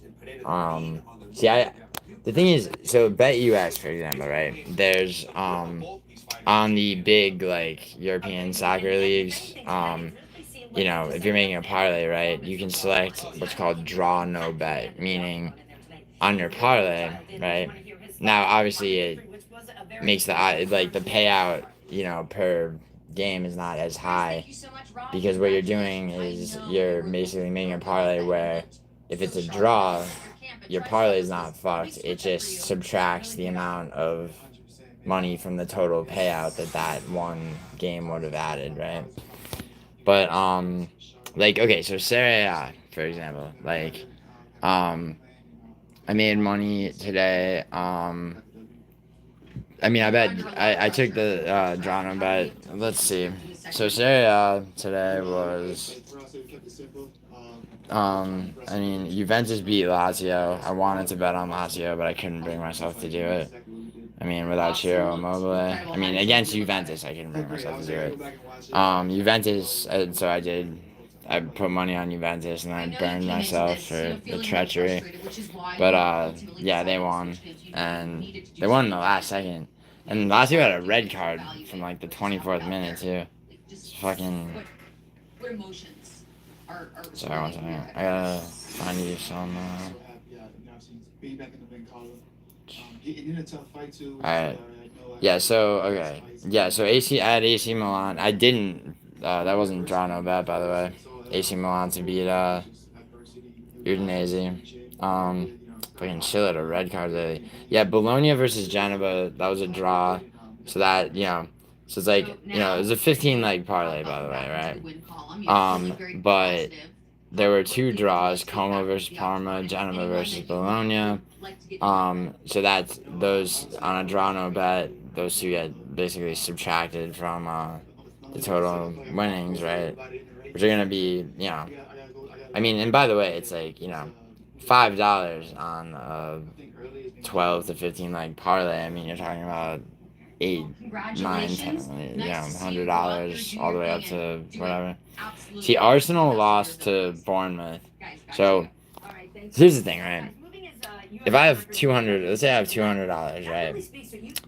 I go on Bet US. $5 is the minimum amount you can put on a parlay. So that's 20 parlays, right? I know a lot about soccer, right? Now, 12 to 15 like parlays, I mean, one of those games not going your way is very likely. Let's say 19 of my 20 parlays fail, right? But one wins. $5 to win, let's say, 950, right? So I put $200 up, right? And these numbers are lower than it's a lower level of action than I actually play these days, but just so you understand, right? For my $200 to make those 20 parlays, that one parlay I won that won me 950, right? That's a $750 profit. Now, that's an extreme example. Normally, I don't own in 20 of my parlays, I'm gonna hit more than yeah, dude. You're right that these red cards have been crazy in Serie A too. There were 2 today. And it still took Bournemouth till the 70th minute, and one of their goals was a penalty kick. I mean, what the fuck was Arsenal doing, dude? That they got a red card and Bournemouth got a penalty kick later. It was like, were they just thrashing them around for the hell of it? Everton beat Ipswich.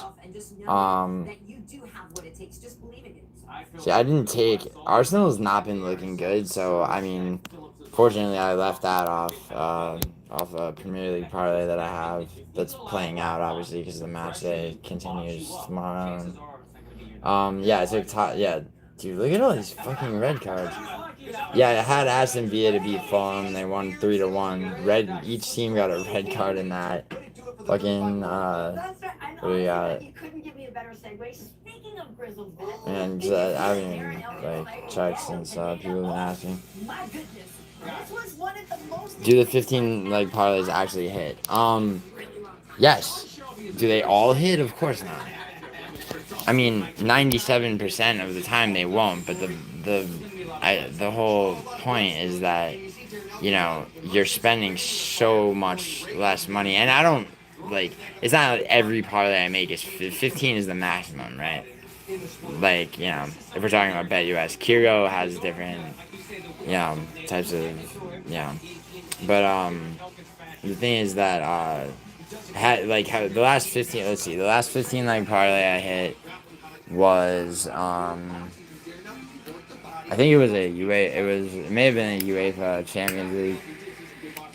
See, one thing about Bet US too that's really good when it comes to soccer, in addition to the draw no bet option, is that let's say you're dealing with a tournament situation, right? As you probably know, if it's tied at 90 minutes plus added time, it goes to 120. Still tied, it goes to penalty kicks. So rather than bet on who's going to win inside of 90 minutes, right, or bet that it goes to overtime or any of that, you can just bet who fucking, like who fucking wins overall, like who lifts the fucking cup, who, you know, like, you know, that's the move, like, you know, and you can parlay those bets as well. Now, there's certain soccer bets that I make that are very specific, you know, and that's from I mean, there's no way around the fact that, like, you just have to really know what you're doing, like, you know, and you have to keep gambling overall, all right, like sports overall.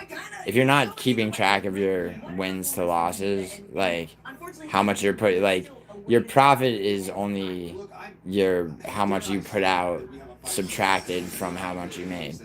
I mean, you know, I know so many people that are like, you know, yo, dude, you know, I fucking, yeah, I just made fucking $2,000, you know, betting on whatever. It's like, yeah, well, how much you bet? He's like, oh, you know, I bet 1,500, you know, and it's like, okay, well, sure. So you made $500. You didn't make $2,000, like, you know, and then the next week they'll be like, fuck, man, I lost, you know, I lost however much, you know, they probably lost the same 15,000. So now they're down 1,000, but in their mind, they're still up 1,000 because of like, you know, that's mainly, I mean, that's fundamentally a thing. You're asking if 15 leg parlays actually hit. I mean, 15 leg parlays is the maximum. 14, 13, 12. Yes, of course, dude. Of course they do.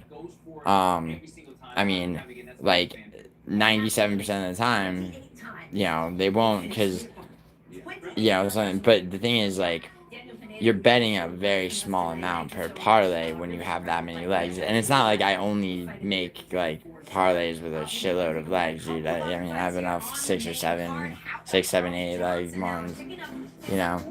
And, you know, like, but it's all, I mean, what it's about is, like, in a session of betting, do I do them for the entire weekend or just a day? Throughout, I mean, for soccer, throughout the week, because, I mean, there's other soccer leagues, dude, that, like Brazil, like, so the South American soccer leagues play during the week. And so, you know, and also, U.S. Major League Soccer here. I mean, there's, I have a parlay on Major League Soccer tonight, dude. LAFC is gonna fucking dominate. And then, but yeah, you're talking about the European leagues, yeah. Well, so, you know how match days work, right? Yeah, it's 10 games, typically taking place from Friday to Sunday or Monday. The majority of the games are usually Sunday, but you know, like, so overall, it's like, you know, like, yeah, I'm off to a pretty good start. I didn't bet on Arsenal, which was a good move because they've just been weirdly inconsistent. And yeah, and like, you know, turned out to be a smart move because they fucking lost to Bournemouth, which is fucking ridiculous. I did bet Tottenham.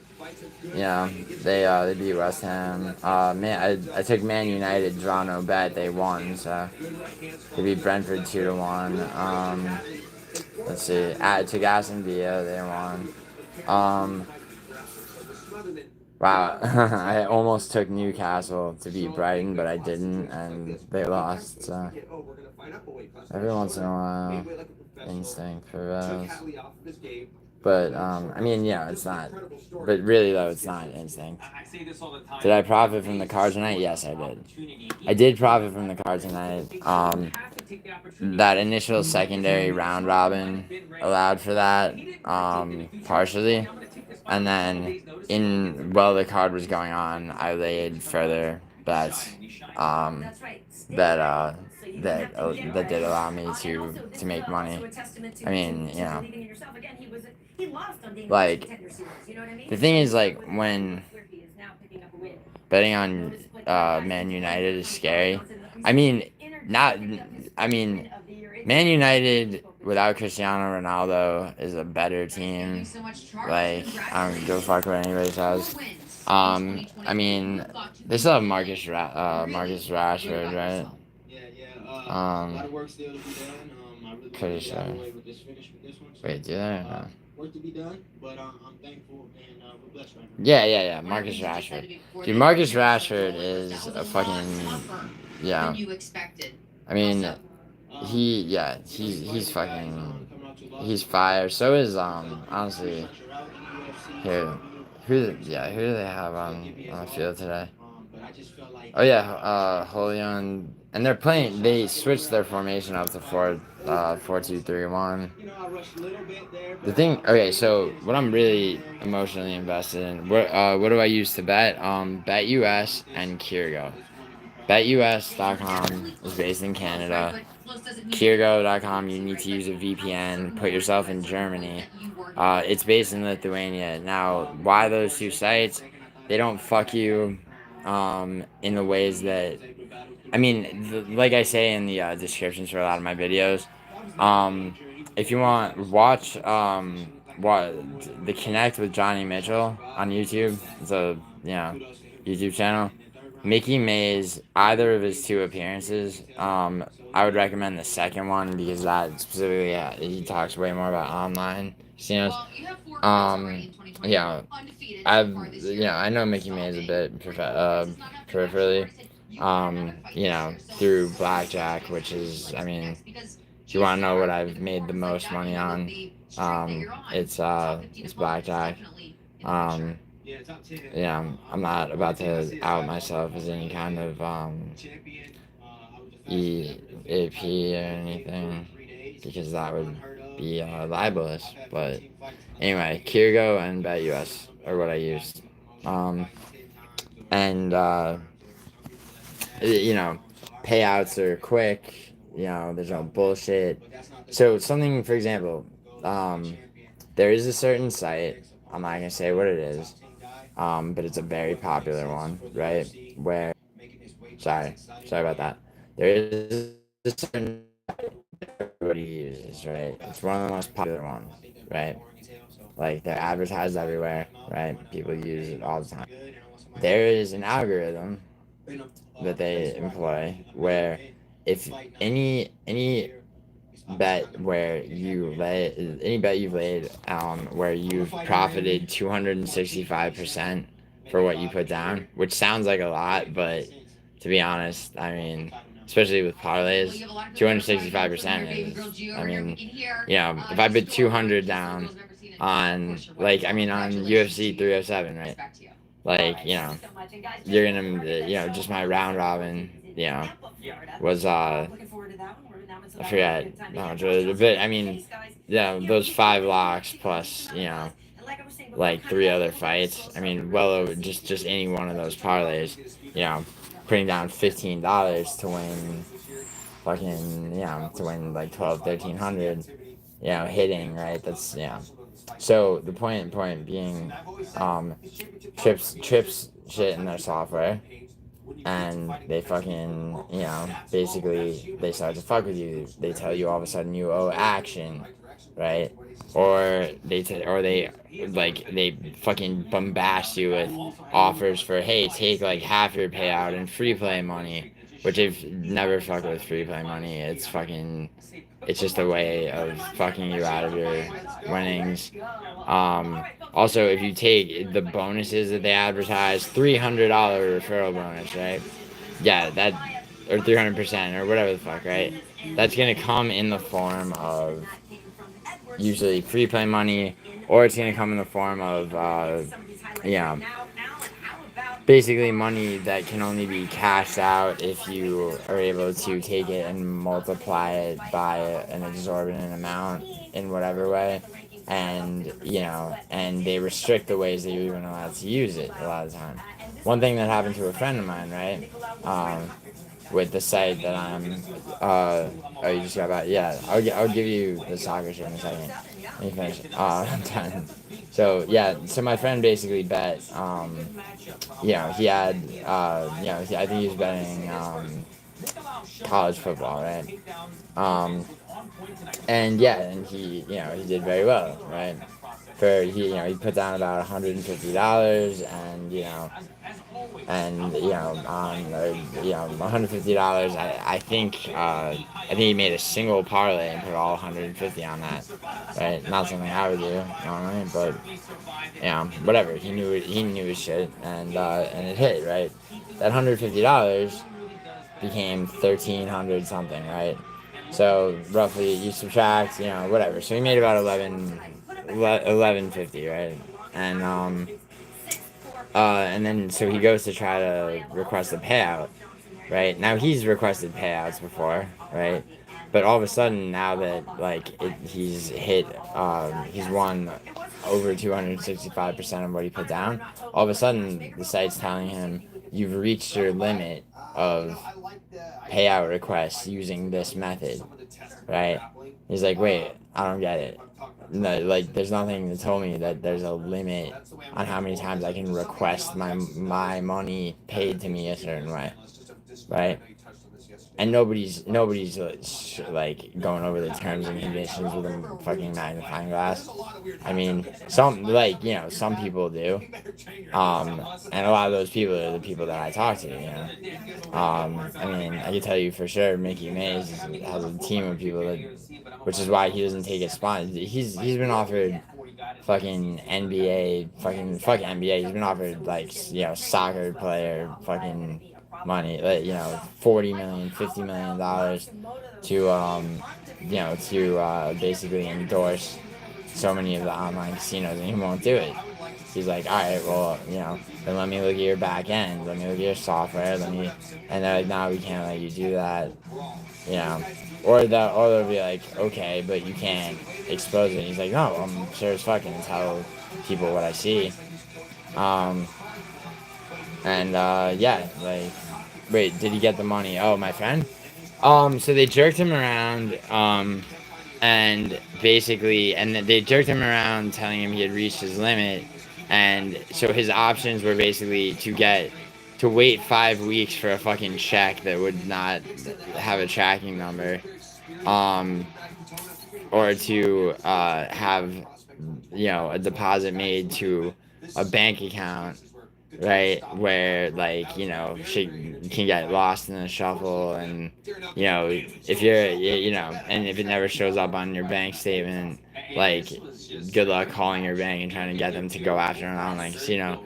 So he's trying on the phone trying to reason with them, and and then they go, well, what we can do is for the inconvenience, we can, like, and so they basically gave him, like, they're like, yeah, you have to wait 10 days before you can request a payout this way. I'm purposely not naming the site, but this site it's not specific to this site. It's literally any online casino other than BetUS or Kirgo will fuck you in this way particularly, and many others. Anyway, so what wound up happening, since you asked, Tim, is they told him he needed to wait like 2 weeks or something, 14 days. And then, like, during that time, they started pushing him all these, they're like, oh, we'll give you this much, like, this much towards towards the casino, this much towards whatever, and it's going, and on the site it's going into where it says how much cash he has. It's not going into free play, because they're giving him money supposedly for the inconvenience, but really because they know that in that span of time he's gonna get frustrated, and he's gonna fucking he's gonna hit the fucking casino. He doesn't know how to fucking play blackjack, which is really the only fucking game that you can play online. Well, I mean, unless you're Chinese or you're Mickey Mays baccarat as well, and I guess poker a little bit, but blackjack mainly. So he's playing fucking slot type bullshit with hundreds of dollars. He's exhausted all the quote unquote free money that they gave him, and now he's eating into his own winnings. By the time 14 days are up, he's broke, like, and down 150 from his fucking, you know what I mean? Like, and that, I mean, and there's so many other different ways that they will fuck you. I mean, baseball is one sport too where, like, across the board, I think action is owed. Should you win? should you win above a certain amount or should you win at all? I mean, you know, that's why straight bets, you know, if you hit really big on a straight bet and you're not using Kirgo or Bet US, like, you know, good luck actually getting that money without some bullshit.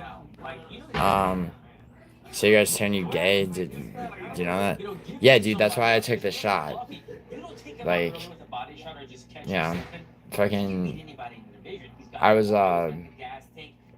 know, I was kind of coerced into getting the COVID vaccine, so when I showed up there, I was lucky enough to have someone call me into a back room and be like, you know, you don't have to get the COVID vaccine, but I can give you a shot where you can smoke all the cigarettes you want, and get this, it won't make you gay. And I said, you know, I was like, you drive a hard fucking bargain, but yeah, I'll take it. Does Bet US have an app or yes, they do have an app. They do have an app. How you got Holloway winning dominant decision? I mean, I could see, so if it's I could see Holloway knocking him out. I don't think Ilya Pereira I mean, Ilya Pereira was tired by the end of the Josh Emmett fight, you know, like, and couldn't finish him. So I mean, if it goes to decision, I could see it being, you know, on rounds. I could see it being 4-1 or so. I just really think that Holloway, you know, figures out how to knock him out. You know, because I mean, the build in the, you know, there's, you know, build up is build up and shit, but like, I really think that, like, you know, the whole point to this center of the octagon in the first 10 seconds, as much as I would love for that to really happen, like, you know, I mean, that's, you know, anyone wants to make that bet with me, you know, I mean, they're not going to do that. I wish they would. I really do. I really wish they would, because, I mean, that's Holloway's game. I mean, you know, like, and, you know, think about this, right? Arnold Allen was undefeated coming up against Max Holloway, right? Holloway hands in his first loss. If instead of Arnold Allen, it was Ilya Pereira, are you really that sure that, you know, it would have been his undefeated record that got fucked? Like, you're that sure? Like, I mean, it says more about where Volkanovski was at, you know, than Pereira. Like, you know, and it's sad that it was a championship fight. I mean, Volkanovski's just an impatient guy, and he's paid for it. He's paid for it twice over, you know? I mean, after you get knocked out the way Islam knocks him out, like, you're not, you know, certain things aren't the same. I mean, that's not always true, but, you know, at least give yourself a full fucking training camp. Ilya sleeps Allen. Yeah, maybe. I mean, maybe Ilya sleeps Allen. But I could also see Allen fucking, I mean, dude, the way Allen fought Giga, like, you know, I mean, Allen can strike and wrestle. I mean, you know, I don't know about that. I don't think Ilya sleeps Allen. I could see him winning in decisions. But anyway, to answer Snafu Spears' question, yeah, by a unanimous decision is definitely a definite possibility. Although I'm not gonna rule out a late, like a championship round knockout either. I just don't think Ilya Pereira has ever dealt with. I mean, who's the tallest? By the way, who's the tallest opponent Ilya Pereira's ever had? Is it Bryce Mitchell? Bryce Mitchell's what, 5'10"?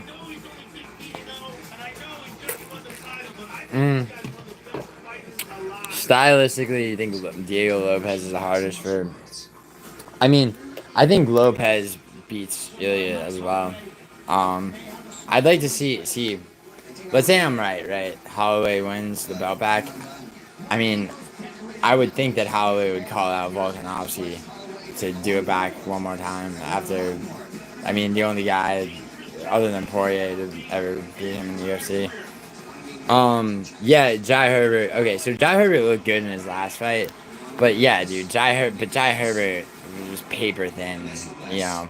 in a fight against somebody like Pereira, who's not like, he's not the shortest, but I mean, Pereira's 5'8", and who's somebody who knows how to be short. I mean, an example of that would be like what's his name? Azamat Mirzakhanov, how the fuck you say it? At light heavyweight. He just slept Alonzo Menifield. Holloway said he'll call out Volk. There you go. Yeah, okay. I've been saying that for a while.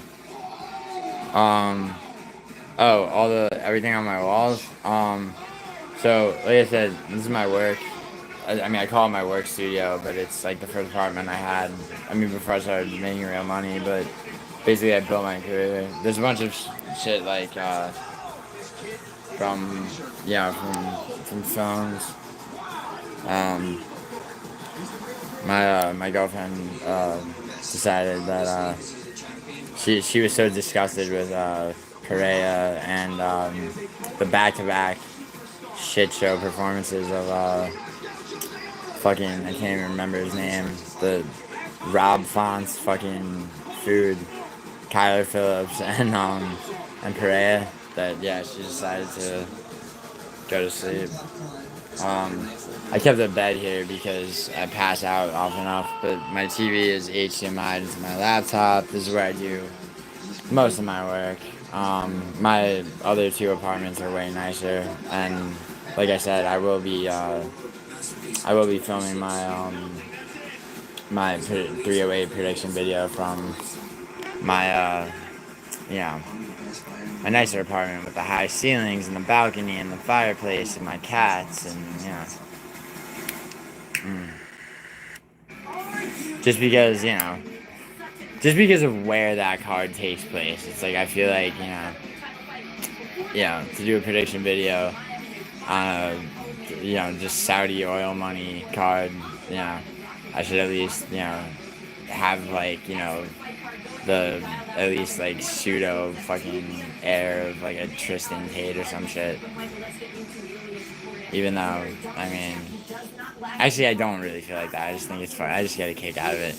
Like fucking, I really don't give a shit. The first two videos I made, I looked like absolute shit. I was unshaven. My hair was long. I don't look great now because this haircut's gonna take a few days to grow in. But it's whatever. Like, and this is a side. This is a side thing of a side thing for me. Holloway said he'll call up, but what do you do for work? So primarily I'm a screenwriter. Work at Netflix and for Paramount. But I make a lot of money on the side: stocks, real estate, and semi-professional gambling. That's the story. I have a LinkedIn if you want to look at that. But that's not gonna have any stock, real estate, or gambling shit on it. But the only reason I'm saying that is because some fucking asshole on MMA Guru's chat a while back, put in the work, googling my name. This motherfucker works at Netflix. I'm gonna call Netflix and report. It's and then someone called me a diversity hire. It's like Italians have been white in the United States since 1962. Before that, you had to check off Mediterranean as a separate category, and then they incorporated us into the whatever Caucasian dominance of whatever the fuck people. I don't know. Clockwork Orange posters. And a bunch of fucking ceramic animals that I bought years and years ago when I was in a dark hole of sex addiction and other bullshit. I would buy ceramic animals at Ross Dress for less for seemingly no reason. It wasn't like I thought I would do anything about this shit. But Caligula up there,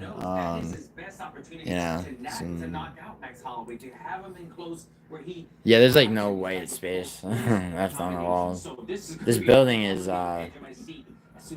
Might actually end up buying this building.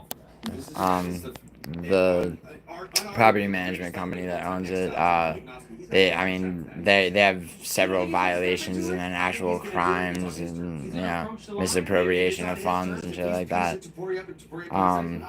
But anyway, sorry. I'm fucking trying. I wanted to give that dude an answer to a soccer question. What was it? This is soccer. Yeah, whoever asked that soccer question, if you're still in this chat, ask it again. I'm trying to find it. Oh, what's one soccer parlay I have tomorrow? Well, I mean, that starts tomorrow entirely because, I mean, how match days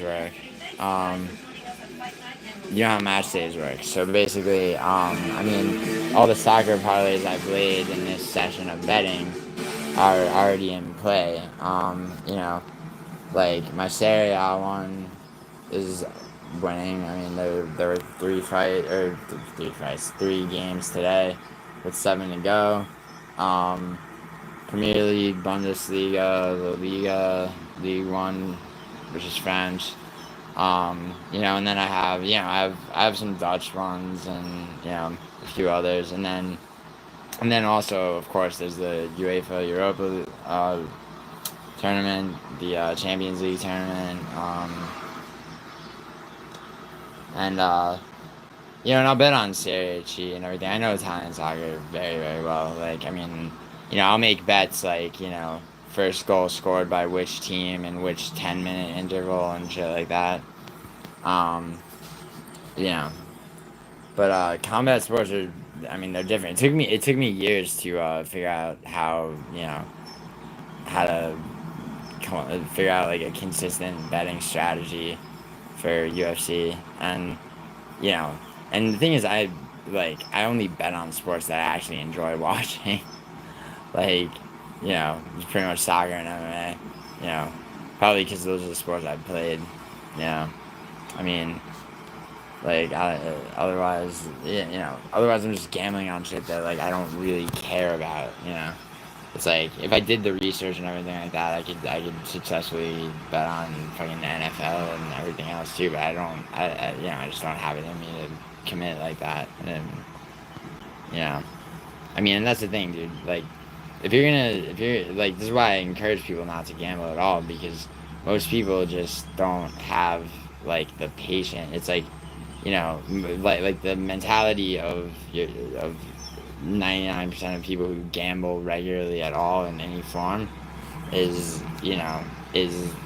like laziness and like the fucking allure of like, oh my god, this like look at this potential payout, and and it puts a lien on their fucking, at best it puts a lien on their fucking life savings or however much they have.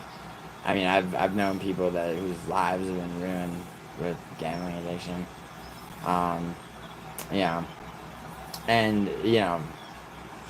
it's not like Las Vegas or online casinos. They'll put if you need help with gambling addiction, it's like, yeah, of course, for sure, a gambling addict's gonna call that number.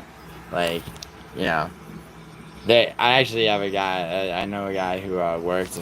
I actually used to work a suicide hotline, for real. Like, and I never lost anybody. I was good at it. Like, if you called the suicide hotline, you got me. But years ago. But no, I had a friend who worked the gambling addiction hotline, and he told me that about 25% of the time, like, people were calling to basically like ask for fucking money to gamble with. Like, they'd have a whole story and all this bullshit and try to finesse their way into, but like, it's one of those things. It's like, if one is good, then 50 is better, right? Like, and not just that too. It's like people, I to this day, so many of my friends will call me and be like, yo, so what's like your best underdog pick? And I'm like, dude, I'm not gonna talk to you if you keep asking me for like, for straight bets and underdog picks.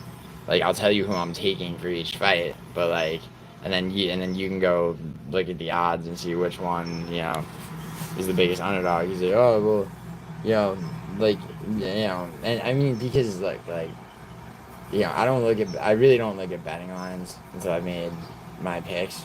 I'm talking about UFC specifically. Um, and because of that, right? I guess you know, I don't get swayed. Like, this is one of those things. It's like it does. By the way, get irritating after a while when it's like, when I'm like, yeah, I fucking picked Strickland to beat Izzy, and people are like, bullshit, dude, prove it. Which I can prove if like you're next to me and I can log into my shit and show you. But like, rather than that, yes, you're right. Exactly. Skip, you're exactly correct. Most people don't understand what they're betting on. They also, a lot. The real problem with UFC and MMA in general is, my friend John's a professional MMA fighter. Um, he actually has his first sanctioned fight in years coming up.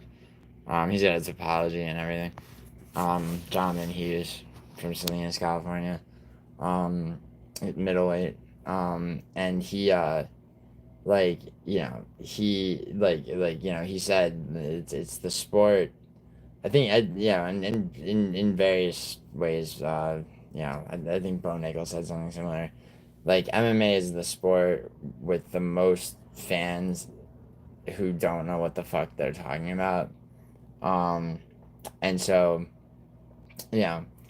So you get, I mean, and so you get all these people, like, I mean, and that's why being accused of being a casual is such like a thing in MMA. It's like, how many other sports do you have where it's like, bro, you're a casual? Like, you don't hear that when people are talking about baseball or like whatever. I mean, maybe, but not to the same extent. Yeah, the MMA fan base is actual brain rot. Yeah, no, I totally agree. I mean, I fucking like look. I enjoy MMA Guru's content. Nina is a personal friend of mine. Like, her and I have known each other for a very long time. I enjoy her videos most of the time. Sometimes they're stupid. Um, when she posted that shit on Twitter, I told her that I was like, what the fuck are you thinking? Like, first of all, the bitch that he didn't really even go after her. Like, he was a passing like joke about the one reporter being fat. She can handle it. She did. She responded on her own. Instead, I thought, and she's, and then she was telling me that she's like, I can't say anything about, just getting called a whore and a bitch and a hypocrite. And I'm like, okay, well, you're an attractive female fucking person in a community, who caters to a community of people that are largely male. So you're going to get those accusations. But hypocrite is something that you're only going to be accused of if there's genuine hypocrisy. And Meguru makes the video, like, literally, I mean, in a perfectly executed way. I mean, what am I going to say? Like, and I mean, what am I going to say? Honestly, and he's right. And, yeah. Like, so, how'd I get there? Oh, yeah, MMA fan base. Yeah, I mean, dude, I don't look at or pay attention to any of the other predictions, like UFC, or rather YouTube channels that are like UFC predictions, especially anyone, by the way, any channel that doesn't pick every fight on every card, ones that only do the main cards are fucking like, it's like they're fucking soy. They're pussies. It's fucking, how much easier it is to sweep a main card, and then because shit works on percentage, or sometimes they calculate it that way. People with it's like, oh, this person had an 82% pick rate. It's like, okay, well, out of how many fights? It's like, oh, well, some multiple of 5. That's a way lower number than there were fights that year. All UFC cards, put together. So, yeah. my friend, my anonymous friend from my videos, he's basically, you know, he pays more attention. I mean, he pays attention to that shit. I mean, I really don't. All I knew about Lucas Tracy up until like a couple of weeks ago was that he picked Gaziev to beat Rosenstrike. And in my head, I'm like, okay, so this is one of the top people, and you know, and he's making a rookie pick like that based on probably just the betting line, you know, and then same friend got me to watch one of Weasel's prediction videos, and the whole fucking video literally is just him scrolling up the fucking topology page talking about betting lines and odds, and you know, this might be a good underdog pick. It's like with no analysis or anything. So the reason I initially liked MMA Guru is because his, you know, his predictions, like he's breaking down fights, and he might reference, like, you know, whether or not someone's an underdog, but he usually doesn't know. Yeah, and that's the same way I am. And you know, he does his research. He watches regional fights of people that may be debuting. I mean, the fact that my pick rate is year to date, meaning starting in 2024 with the first card of this year, which was Ankalaev Walker, which is the main event. He picked Johnny Walker. I picked Ankalaev, but I do keep track of my picks versus his. I chose, you know, just to see, like, you know, I didn't know where he stood on, like, you know, whose picks are the highest of all the fucking YouTubers. Maybe I'll be on that list soon, you know. So I mean, so far since I've had a YouTube channel, 9 out of 12 on 307, 9 out of 12 last weekend, and sadly 6 out of 11 today. I mean, MMA Guru though, he lost all 3 of our disagreements, so fuck. He's what, 3? Yeah, he'd be 3. 3 out of 11 correct for him. I got 6 out of 11, but I mean, that's terrible for me. I mean, I did make money, but that has to do with, like I said, the style I bet. Juliana. Dude, I've done 23andMe looking for traces of. I'm more black than I am Jewish. Being Sicilian. Congolese and Levantine Egyptian. Like, the total percentage of my DNA that is like almost 10, like 9.7%. Come on. The rest is all the time. If I was Jewish, if I was Jewish, what would I don't know. Probably, I don't fucking, I mean, film industry's got a lot of Jewish people, is what it is. I have no problem with them. Some people happen to be fucking pieces of shit, or, you know, just schemers, while also being Jewish. But you could say the same about literally any fucking race. Except for, will I ever collab with Guru? If he wants, I mean, 100%. I mean, I feel like, you know, I mean, I'm approaching monetization, what I've been told is relatively quickly. So I feel like, you know, as a non-monetized channel, probably not. I mean, like I said, it's a side thing for me, but I definitely would. I mean, I'm not gonna fucking hit him up and beg to collaborate with him, especially since, you know, like, you know, I'm just not one of those people. Like, I don't. This is, you know, I don't. This is, like I said, it's a side thing for me. So it's like I'm not chasing YouTube clout. You know, but, I mean, it's cool and all that, but, like, you know, more than anything, it's like, you know, if I can stop people from losing money, you know, like, I mean, you know, obviously if I can help people make money, that's, you know, but at the very least stop people from losing money, you know, that's good, you know, I think, because, I mean, most people shouldn't be gambling at all.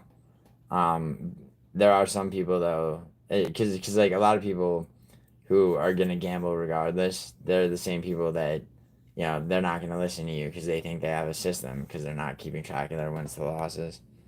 Have you ever seen MMA Che? He makes good breakdowns. His picks aren't always right, but he always justifies them all. So nobody's picks are gonna be 100%. That's literally impossible. Like some of the people that my friends have shown me a lot of these channels. Um, and hold on, I like his picks are too emotional, and he doesn't put his money where his mouth is, but he's no casual. Yeah, see, I mean, I don't know. Are his picks too emotional? I've seen. Yeah, I mean, yes, I've seen him. I've seen him make picks based on emotion. I mean, definitely. You know, O'Malley, Marab. I mean, there was no way O'Malley was gonna win. Just wasn't gonna happen. Um, and I like Marab, but like, I mean, I don't mind O'Malley. I think O'Malley's been, basically indoctrinated by. I think Tim Welch is the one who latched on to O'Malley early on, and then created that whole sugar show bullshit, and is raking in money from their podcasts and everything like that. I think Tim Welch is the real scumbag. I think O'Malley's pretty based. I mean, right after losing to Marab, he tweeted pretty pretty humble fucking tweet, and then cut to a couple of days later, and him and Tim Welch are sitting together talking about how it was a robbery. I mean, so, but no, I haven't seen MMHA. One that my friend showed me like kind of recently was Fight Fairy. I mean, and she hold up, let me just drop this. Yeah, Fight Fairy. She's like she's kind of I think she does like her act of being like, I'm just the girl with the short hair and the artistic temperament that like is gonna. But I watched her. Only watched one of her videos, and it was for the Izzy Duplessis card, and she was the only person besides for me who had Jesus Aguilar to beat Stuart Nickel in the first fight on that card, and and he won first round submission. So I mean, I feel like a lot of people. There's a lot of people that try to find their niche, like almost doing a character. But, when it comes to their predictions, like, they really actually do like the sport. But, for every one of them, there's probably three that are, just gambling addicts, and their monetized YouTube pages, like, barely break them even on their gambling losses. Guru being too emotional. I mean, okay, so we had Guru and I had three disagreements on this card, and I got them all right. The disagreements were, he had Nicolau beating, Alma, fucking, Jesus Christ, Almayadov or Almanadov, whatever, right? I mean, careful analysis, right? Watching back fights, like, I did not see Nicolau's path to victory. It turned out to be right. The other two were Elise Reed and Jessica Penne. Guru felt so strongly about that he commented on my my prediction video, saying he's like nice, and then he said he's like Reese is gonna get mogged, and whatever. Or Reese, but Jesus Christ, sorry, I'm dizzy from watching Pereira just round after round just walk himself into the slaughter. Anyway, yeah, he was very confident that fucking geriatric Jessica Penne was somehow going to win that fight. And then the other disagreement was the fight before that was Melissa Martinez. And the thing about that is that, Melissa Martinez was losing. And then and she put on a better display of Taekwondo than Robelis Despain did with a fucking Taekwondo sidekick that right to the liver, okay, and that's a TKO. The stupid ass judge acted like it was a groin shot, and the fight went on, but I mean, she got the W. She should have gotten a finish, but but yeah, I mean, so I mean, I don't think. I mean, when it comes to female fights, I think MMA Guru, he has he has a lack of patience for bullshit, and I mean, a lot of female fights are very, they can be boring, um, but there are definite exceptions. Jocelyn Edwards, obviously being one of them. I mean, that she one of only two finishes on the fucking whole card today. Like, I mean, I mean, obviously the heavier, flyweights and definitely bantamweights are gonna have a higher finish rate, but there's strawweights like Zhang Weili is a champion, the knockout power. Rose, um, and the fact that Rose is now up at flyweight, that's it's a good thing. I think Minan Fiorot, now that Shevchenko is champion again, but yeah, no, I think Guru just his pace like 307. I had him on every female fight. He took Pennington to beat Pena. That was closer than it should have been, but I had him on that. I had him on. Hey, LAFC just beat San Jose. That's another win in my Major League Soccer parlay. Anyway, and Lucindo winning too. But I mean, I don't know. I mean, he's no casual at all. I mean, far from it. When it comes to UK fighters, when it comes to UK fighters, see, you say that right, but he didn't. He picked against Hadley when again Hadley's as did I. When Hadley was fighting his original opponent. I mean, I don't think that he necessarily just always goes with the UK fighter. I mean, he'll always go with Tom Aspinall, but I mean, there's yet to be a fight where it's even like, you know, it even deserves a like lengthy breakdown. You know, what did you think of Guru thinking O'Malley won after breaking it down? I left a long comment on his video originally, and he gave me like a little snippy, short response, and then I left him another comment, and then but I mean, in the time in between that and him going on O'Malley's podcast, like, and the whole shit with like the gamer tag friend group, like gamer tag meaning like they all call it Bebo and Schmitty and all that bullshit.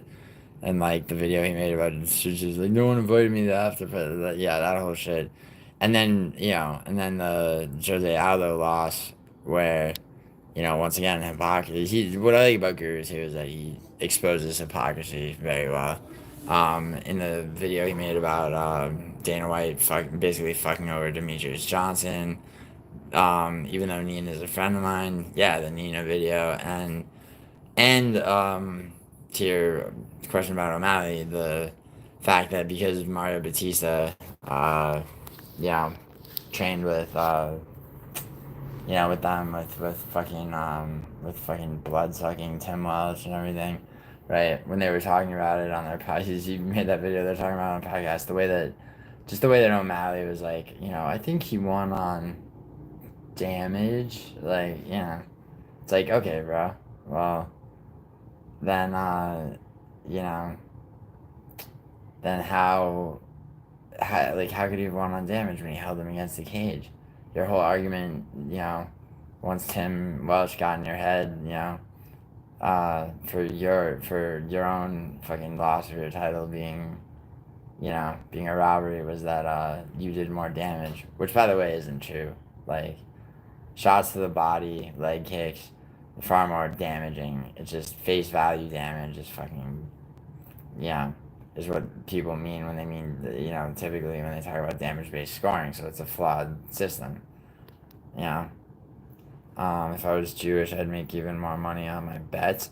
I don't know about on my bets. I mean, if I'd been born Jewish into a, into a just a sea of nepotism, I'd probably have like that. I mean, that's not even to say I'd make more money. I'd probably just have been, born silver spoon. Your female fight prediction 100% has been crazy so far. Yeah, I mean, I guess so. I mean, it's really just. I mean, honestly, it's like. It seems fairly obvious to me on this card.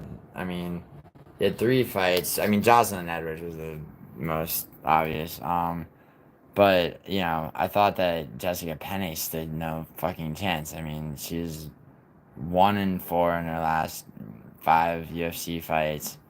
And, and she's 41 years old, oldest fighter on the card. That's why I put that, quiz up on my channel.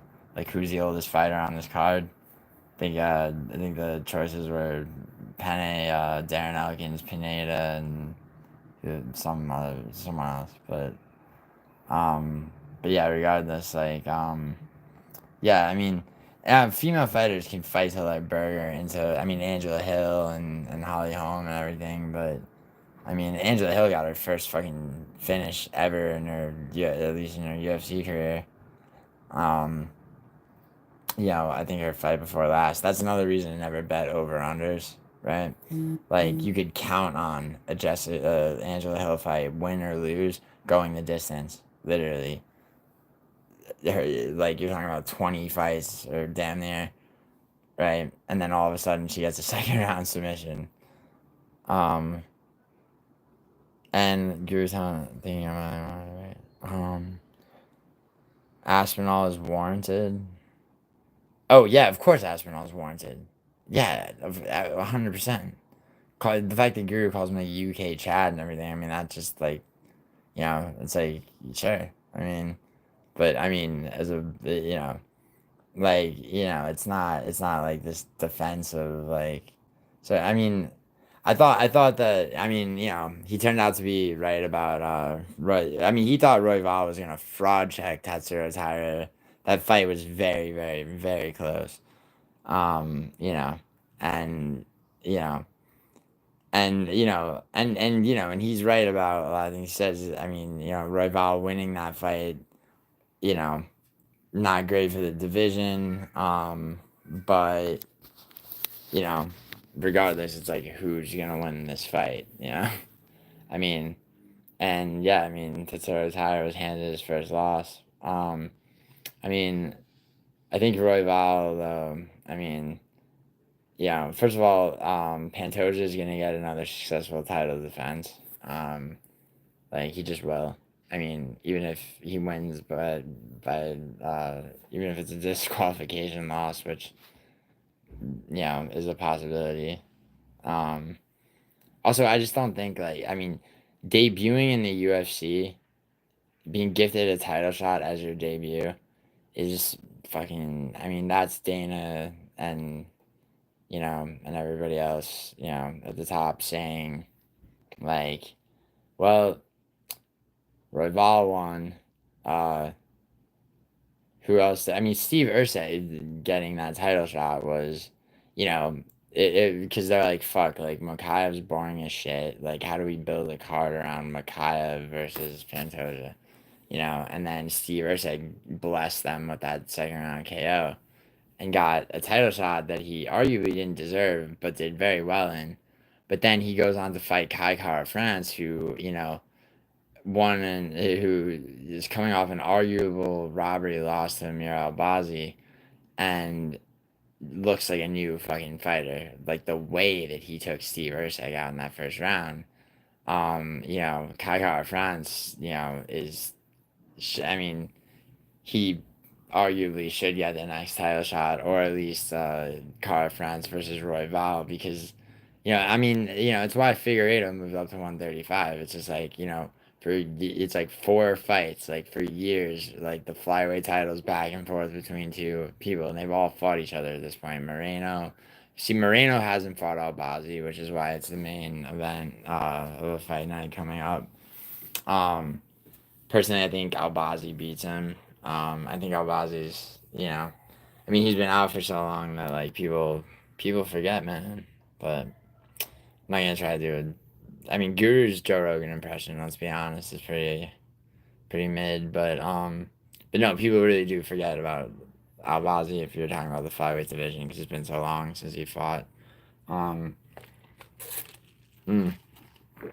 like, but it's like, who do you have? You know, Tatsuro Taira is gonna come back hard. I mean, you know, so I mean, I could see a, I could see like Taira versus I mean, Royval is next in line for a title shot. Like after Pantoja beats what's his name, Kai. You know, and so what do? Do they give it to somebody like Kai Kara France who fucking showed up fucking amazing? Or do they just hand it to Royval? They're probably probably the title eliminator, you know, banging on Royval losing. I mean, they can't, you know, rightfully.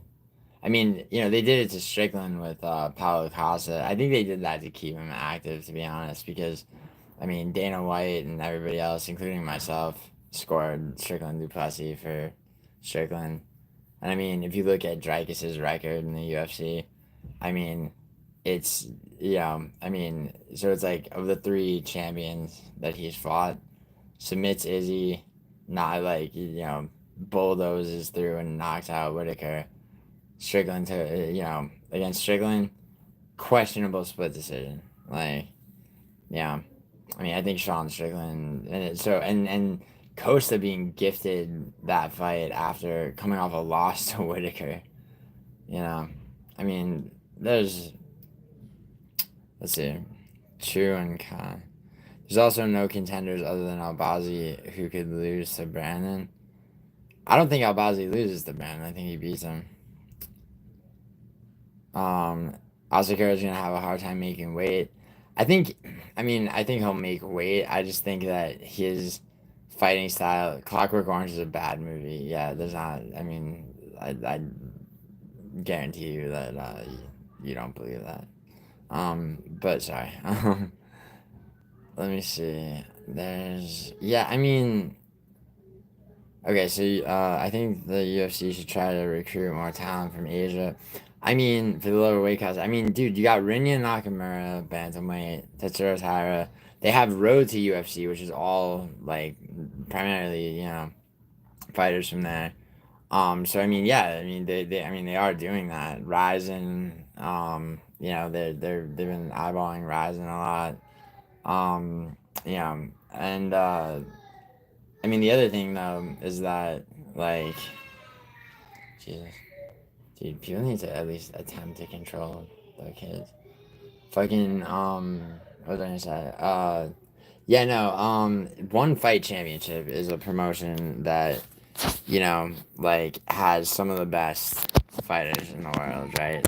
They have a 3 division champion, Anatoly, whatever the fuck his name is, who, yeah, I mean, that guy is beyond fucking, yeah, I mean, he's undefeated too.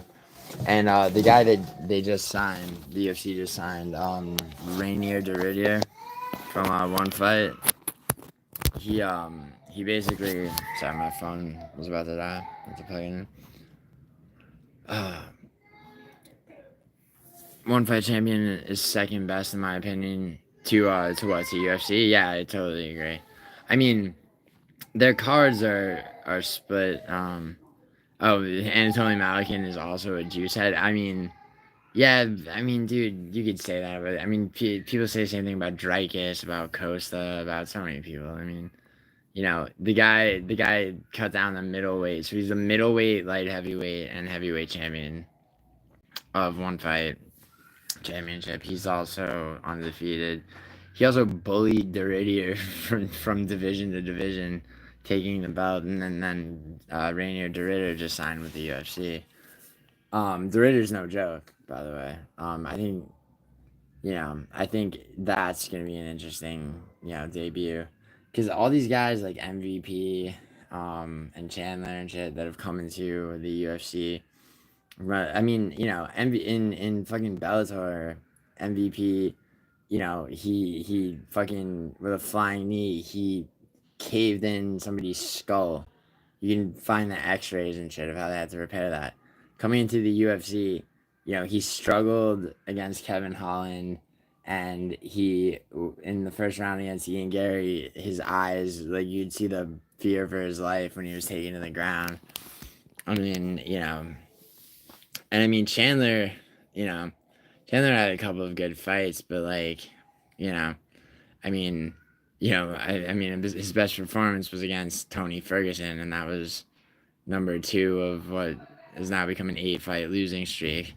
Which Gaethje started. Gaethje broke Ferguson, and then Gaethje also pretty fucking dominantly beat Chandler.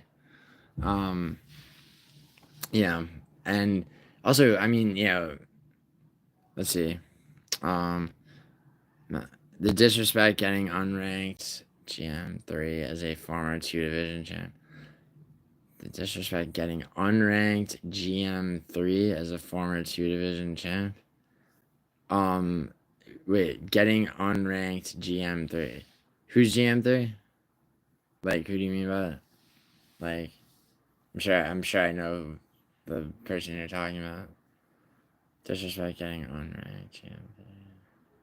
Gerald Mearshard, thank you. Yeah. Gerald isn't he about to be fed to somebody too? Mearshard's got a fight coming up. Who's he fighting? I feel like it's somebody that I know and love. Yeah, any of you know? Who Mearshard's got a fight coming up. It's against fuck, I can't remember.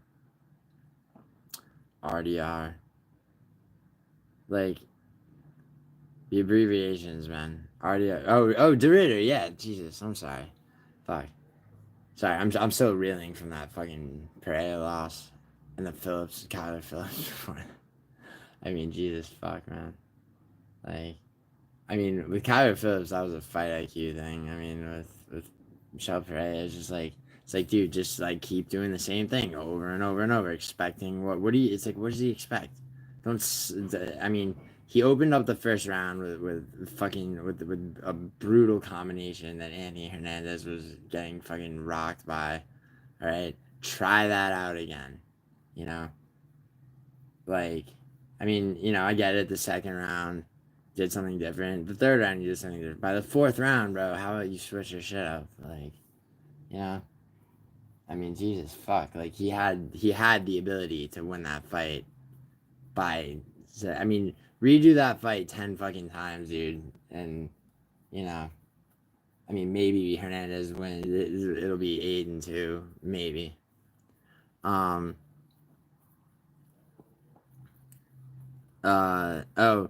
yeah, you're saying Asakura gets a title shot. Well, yeah, that has to do with the divisions, though, man.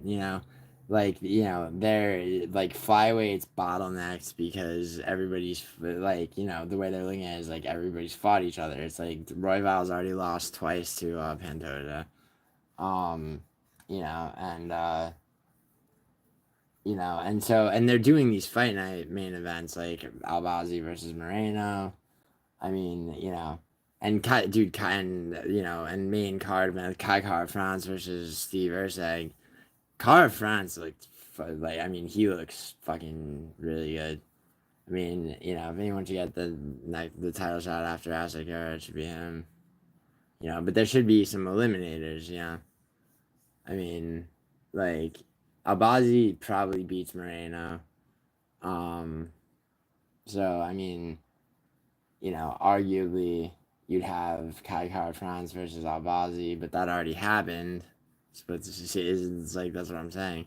Whereas at middleweight, I mean, and for the fact that he's coming in at middleweight, I mean, I don't know if he walks. See, like that, it's kind of like Pereira coming in at middleweight. I think. I mean, I have to, I mean, Pereira walks around at probably 235, 240. Maybe slightly less, but still, I don't know if René DeRitter is quite that big. So I mean, middleweight might make more sense for him. but yeah, I mean, they got to give him a scrub to start. I mean, like, as a middleweight. I mean, look at Joe Pyfer and Bo Nickel. I mean, Bo Nickel especially, but I mean, Piper had to truck through three fighters before he got a ranked opponent, and he got checked. And his fight after that, I mean, back to a first round knockout, but you know, Hermanson fucking schooled him. And I think I don't know what the deal is with Bo Nickel. Like, delete a Hermanson debut. I mean, not really. I mean, remember, he's coming off losing, a belt. I mean, he losing 2 belts actually in 2 different weight classes. I think his last 2 fights at one were loss of the light heavyweight belt and then loss of the middleweight. And he probably, and that's the thing. It's like he's coming right in. He probably doesn't want to necessarily start out against probably wants 1 or 2 fights against unranked people. I mean, it would. And Meerschaert, dude, like, I mean, it's like Meerschaert's at this point one of those guys that just like, I mean, he's not a complete Ken, like, he's not, he's not a, like, he's not like a Jamie Pickett or sadly what Eric Anders has become, like, and Paul Craig is kind of on his way to being, same with Oleg Sachek. Like, I think, do I like Clockwork Orange? No, dude, I fucking hate it. That's why I have posters all over my fucking.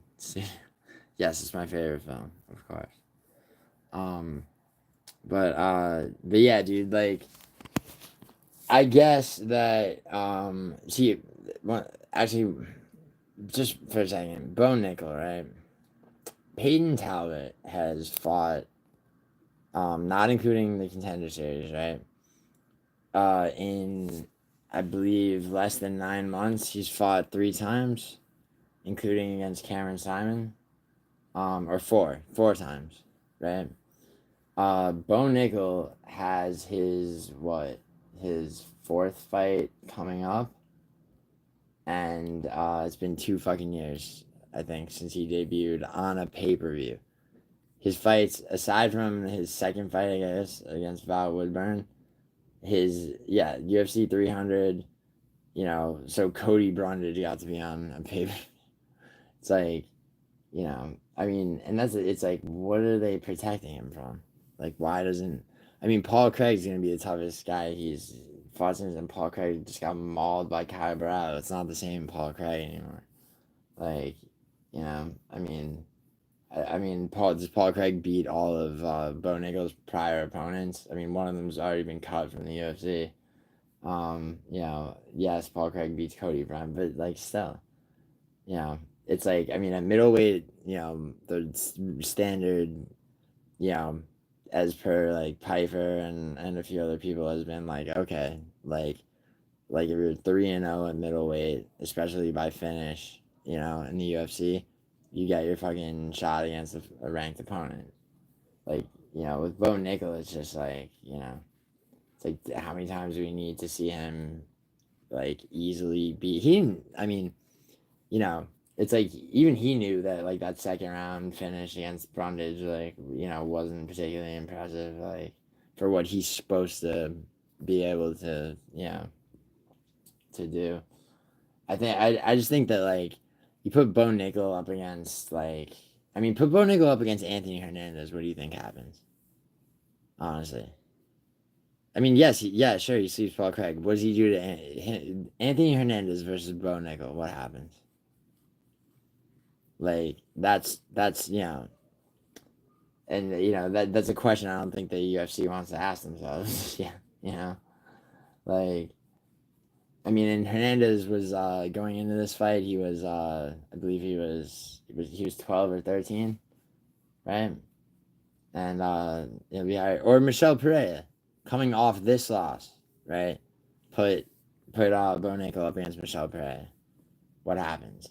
Or Kevin Holland, even. Like, you know, I mean, is he ready for Kevin? Is Bo Nickel ready for Kevin Holland? Well, you say that's a boxing or kickboxing fight. Kevin Holland's not a boxing or kickboxing fight. Kevin Holland fucking armbarred Oleg Sejcik. Kevin Holland can gravel very well. I mean, Bo Nickel, though, he's a wrestler. I mean, he's a very good wrestler. I mean, and he can strike if you consider knocking out Val Woodburn, like, you know, a masterclass of striking. Okay, so Bo Nickel beats Kevin Holland. Possibly he beats Kevin Holland. Does he beat Anthony Hernandez, though?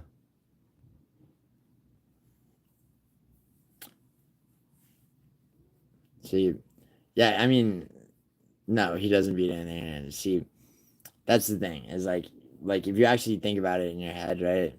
Like, first of all, not enough. Bo Nickel has not really been tested. He was tested a little bit by Cody Brundage, and honestly, I mean, you know, yeah, that was a dominant win, but not the type of dominance that, you know, someone would need to be able to go up against even a Jack Hermanson or Roman Dolidze would fucking, I mean, from what we've seen in the UFC from Bo Nickel, Roman Dolidze absolutely kills him.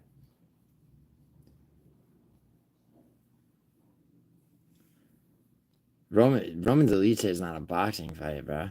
I mean, look at his last fight against Holland. I mean, he's a Georgian wrestler who can strike. I mean, you know, like, you know, like, I mean, I think, you know, Bo Nickel, you know, but it's about time that he gets a fucking ranked opponent. I mean, if he's gonna be on fucking pay-per-view cards, you know, it just like, it makes sense. Yeah, Bo versus Anthony Hernandez. That's what I keep saying. Now, who do you think wins that fight? Like, I mean, you know, I think, I mean, from what we've seen, from the slight bit of trouble that Cody Brundage gave Anthony Hernandez, I think that, I mean, I'm sorry, that Brundage gave Bo Nickel, I think that Anthony Hernandez is, you know, Anthony Hernandez is going to jump up, take his back, like, I mean, you know, Bo Nickel, I mean, I don't know if Bo Nickel is necessarily ready for somebody who's jiu-jitsu and striking, you know, and level of aggression and output. 3 rounds, you think Bo Nickel beats Hernandez? I mean, I hope that fight gets made, bro. I'll, like, you and I can have a bet outside of YouTube if you want. Well, actually, you know what? I won't say that yet because, like, you know, we need to see how he does against Paul Craig. Like, how does he, I mean, first of all, does he finish him? I mean, if he doesn't finish Paul Craig, if Bo Nickel does not get a finish against Paul Craig, he's not ready for the top 15 at middleweight. It's like, how long does it take him and how does he do it? Is another thing. See, okay, yeah, Fluffy's weakness, honestly, Fluffy's weakness is Michel Pereira when Michel Pereira fights like a fucking person who doesn't have goddamn botfly larva in his brain. Okay? Like, you know, and also his game plan Yeah, I mean, I don't think that's the thing though. Does he sleep Craig? He's too. See, you say Craig's too chinny, but I mean, he got knocked out by Kyle Barallo, but before that, Brendan Allen submitted him. He can be knocked out. Johnny Walker knocked him out, but I mean, and he's not the same Paul Craig that is the only person to ever beat Ankalaev for sure. But you know, I mean, and his jiu-jitsu is very good though. I mean, I think Paul Craig on the ground against Bo Nickel, I mean, that's a test for Bo Nickel. That's why I'm alright with that fight, even though it's like, you know, fucking fraud check Bo Nickel already, for fuck's sake. I mean, you know, I mean, I'm not saying that he's a fraud. I'm just saying it's like, give him a real test. I think Paul Craig's Paul Craig is more of a quiz than a test. Like, um, throw Fluffy in against Delise. Let's move him up. Against Delise. So you think he beats Delise? Bo versus Shara, they wouldn't do because they're trying to build them both. It's the same reason they won't do Bo Nickel versus Piper or Piper versus Shara. Like that, you're not going to see those guys fight each other. If they ever do, it'll be when they're all ranked, when and if. I think Shara Magomedov is vastly overrated. And they are trying to build him. I forget who his next opponent is. No, okay, yeah, no, Petrosian. So see, that's what I'm saying though, is like they're giving him Armin Petrosian is not. I mean, that's not an impressive win. Like knocking out Antonio Trogoli in the third fucking round is not impressive. Like taking Oleg Sejcik to a decision after Kevin Holland submitted him in the first round, not impressive. Like, Shara just doesn't impress me very much. I mean, and also, so he's now fought. Petrosian will be his third, right? His third fight in the octagon, right? After that, who you think they give him someone ranked? Probably not. Probably, they probably, babysit his ass just like they're doing with Bo Nickel. How do I think Umar versus Song Yadong goes? I think, okay, so Song Yadong did lose to Piotr Jan. But Song Yadong broke Ricky Simone. Like, Ricky Simone was never the same after that fight. But that being said, I mean, of course I think Umar beats Song, I mean, I really, because, I think Umar beats Peter Yan. Honestly, like, it's hard for me not to say I think Umar even beats Merab. And I consider Merab to be very, very, very talented. Like, I mean, I see. I do wonder. If because they've made the Umar Song fight, like who Merab's first title defense is gonna be against? Is it gonna be a rematch with O'Malley?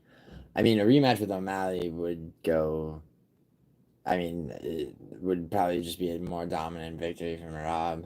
But I mean, I wouldn't mind watching that though. I mean, O'Malley got that layup fucking title defense against Cheeto, so. So like, like let him fucking run it back. If he, if Tim Welch told him to say that it was a robbery, so, let's do this.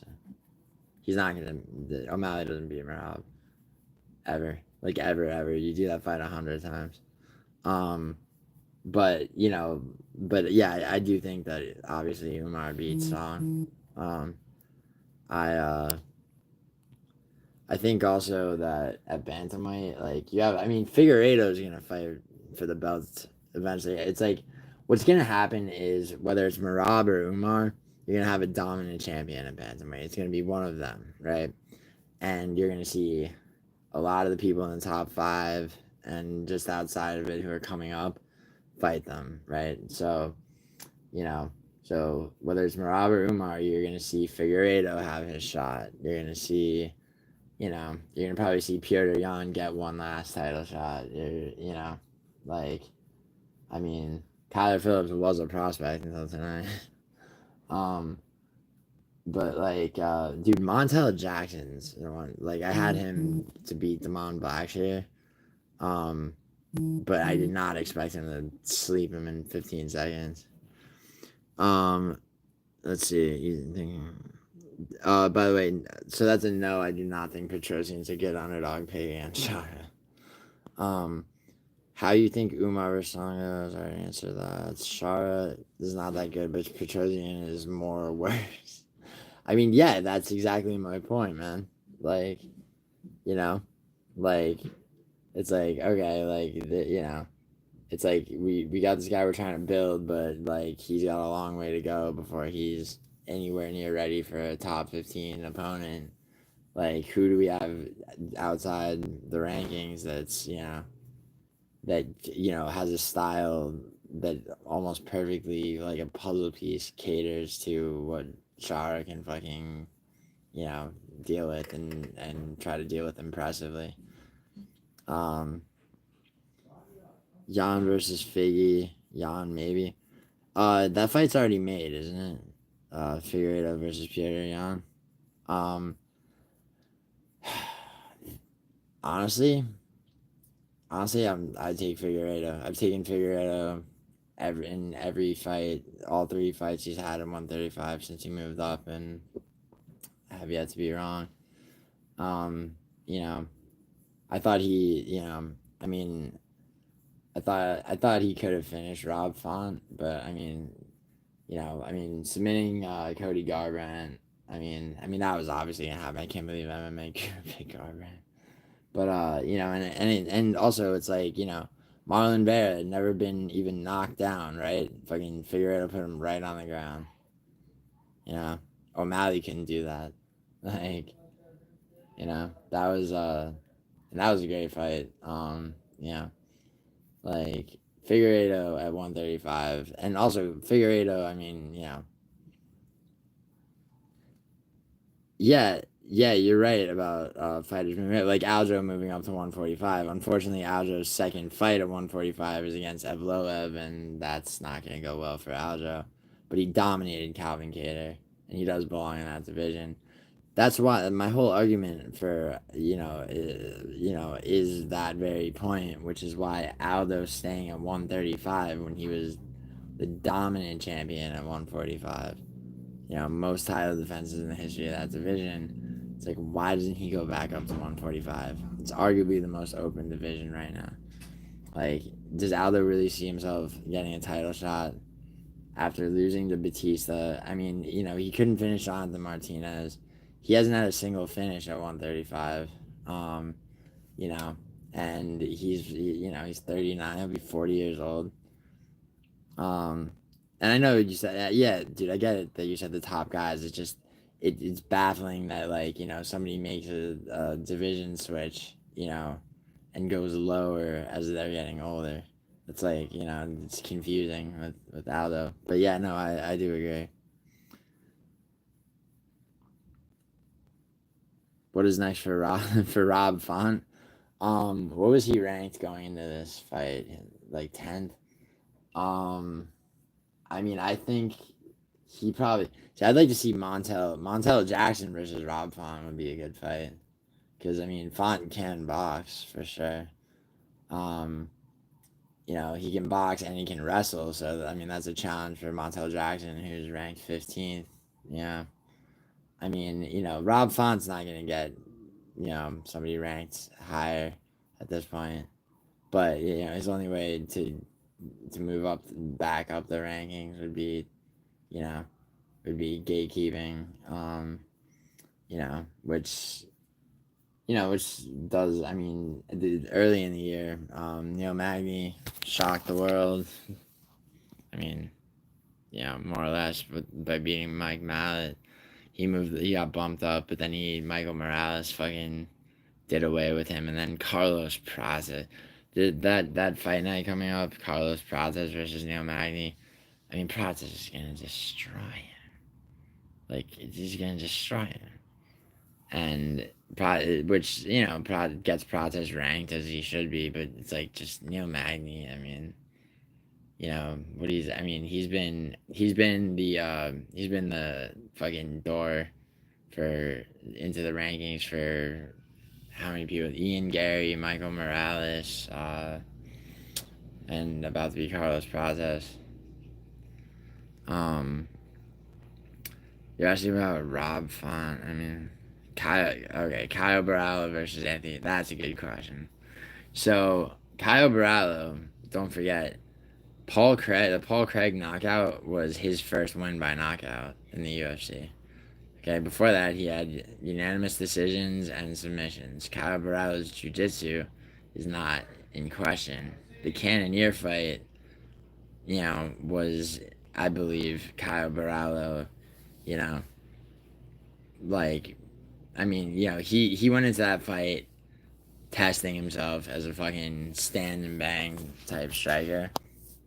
But his jiu-jitsu is not to be ignored. I don't think that he's gonna gas out the way that Pereira did. I don't think Hernandez gets that fight, for a minute, if ever. But since you're asking, I would absolutely take, Bravo to beat Anthony Hernandez. Like, pretty much no question. But yeah, middleweight division. First of all, Strickland versus Duplessis. It needs to be announced. That rematch needs to happen. I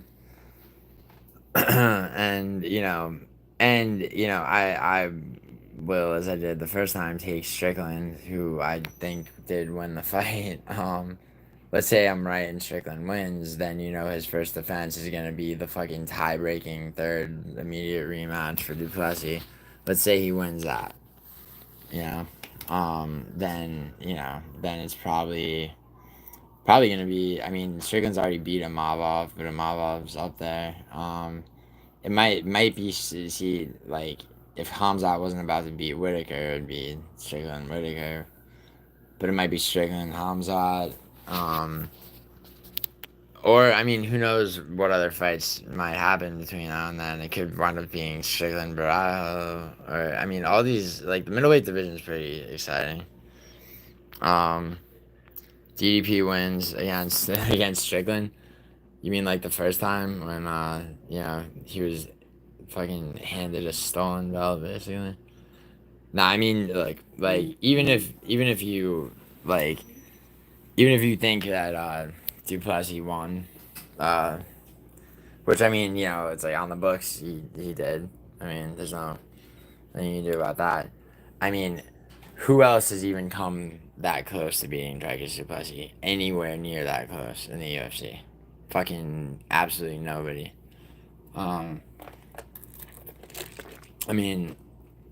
Honestly, Strickland did beat him, but let's say he didn't. It came down to one round being a point of contention. Izzy was submitted. Whitaker was knocked out. Obviously, Dricus versus Strickland, that rematch for the belt is, that's justice, and it's also gonna happen for sure. I think that, Hamzat 80% against Whitaker. Yeah, 80 to 75, 25. It's really hard to see Whitaker's path to victory, but finishing Sean is so hard since he never opens up. You mean Sean Strickland? Yeah, dude. So there's two Stricklands, right? There's before and after Alex Pereira. Because after Pereira knocked him out, immediately he starts training with him. Strickland's ability, people are like, oh, Strickland fights the same way, just forward pressure. Yeah, but there's different types of forward pressure. There's forward pressure with front kicks like he did against Costa, or there's forward pressure, like the way he fought against Izzy, where he just closed the distance. Izzy couldn't utilize his reach or his ability to step back and strike. Izzy fought a better fight until the round where he was submitted against Dricus than he did against Strickland. Strickland neutralized him right from the jump. That was that was an underdog pick I would have given people. I tried to, no one listened to me.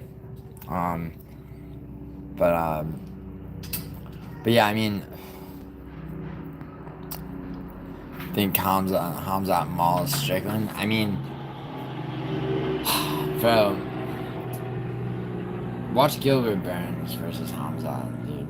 I mean, like, you have to understand, like, I mean, though I think Hamzat will beat Whitaker. I mean, like, I think Strickland would destroy Whitaker. Like, I think Strickland, could potentially knock Whitaker out. I think that, I mean, Hamzat's striking, I mean, it's Hamzat's never been, like, Whitaker's not gonna fucking, just give Hamzat no room to breathe the way Strickland would.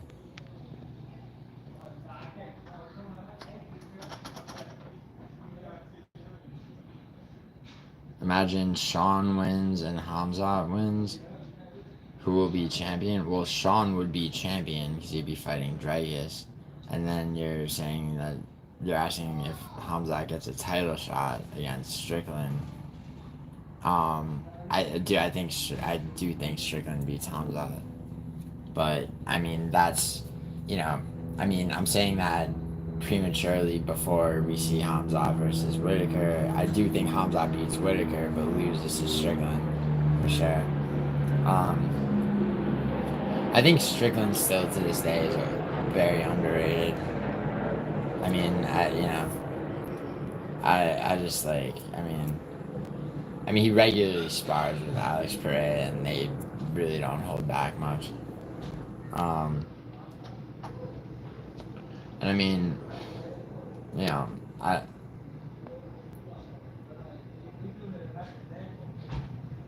betting advice: pick against fun fighters and never win.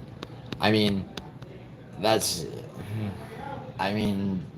general betting advice at all is stupid.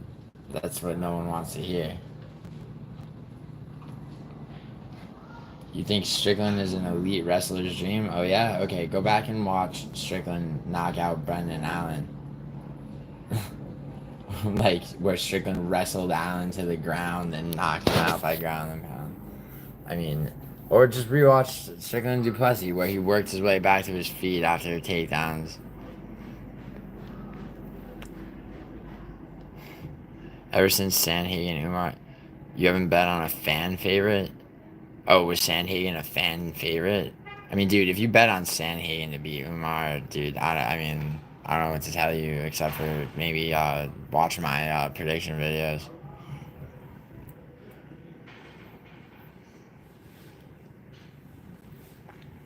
Elite wrestler. Okay, so when he beat Amava, so okay, who's an elite wrestler at middleweight? I mean, Strickland also beat Amava. Like, I mean, who does he need to beat for like, I mean, DDP an elite wrestler? Because I mean, he for my money he beat DDP, and he'll actually beat DDP in a rematch. There's none. Okay. So who's an elite wrestler though? Bo and Hamzat are elite wrestlers. You think Bo Nickel beats Sean Strickland, bro? You're crazy. Like, not 100 times out of 100 Strickland wins. And like we'll see, how Hamzat beats Whitaker, but yeah, no, I just don't. I don't think that. I really don't think. I really do think that Strickland's probably the best in the division. I mean, you have these guys coming in. You have, Kyle Barallo's, and Mavov's improved a lot. Armin. Well, obviously Islam. Yeah, Islam put wrestling. Islam versus Oliveira, the fight for the belt. Best jiu-jitsu versus best wrestling. Islam fucking dominated. And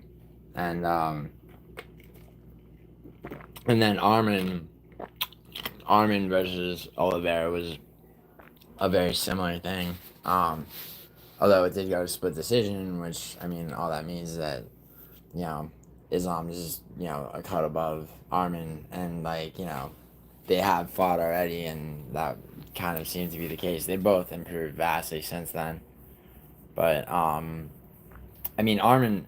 See, Islam needs one more title defense, and he's achieved something no one else has, which is 4 title defenses at lightweight. I mean, Armin Saryugin's the rightful, next contender. So, I mean, that fight is likely gonna happen. Next time Islam defends the belt, I think. I mean, people like. By the way, all the fucking discussions about people. You think arms? I mean, they fought already, and like I said, I mean, Islam already beat Armin. That was years ago. They've both improved a lot since. I mean, and Armin Saryugin's. I mean, he's fine. I mean, the Dariush knockout was sick, but yeah, I mean, the Oliveira fight definitely. I think that he's probably the guy to give Islam the biggest run for his money for sure, but I don't think he wins. Just because, like, I mean, in a pure wrestling, if it turns to pure rest, I think Islam's a better striker. And if it becomes a pure wrestling fight, I mean, you're basically talking about Habib channeled into Islam. I mean, but I mean, but that could be, that's an exciting fight for sure. It's probably the most exciting title defense. Islam side. I mean, the first Volkanovski fight was definitely, a challenge for Islam, but that was that fight. People do forget about that too because of the way the second one went. Let's see. And all Islam opponents was our top 5. I mean, Oliveira was the champion. It's just that he lost the belt because he fucking missed weight against Gaethje. So yeah, I mean, of course, so he's beating Oliveira. He beat Volkanovski twice. With up a weight class, but Volkanovski when he played rugby weighed fucking 214 pounds. So, Poirier actually got better. See, people talk about how Habib was had a more dominant victory over Poirier, but there are fighters, Poirier being one of them, who improve between the ages of 30 and 35. Poirier, I would say, being one of them.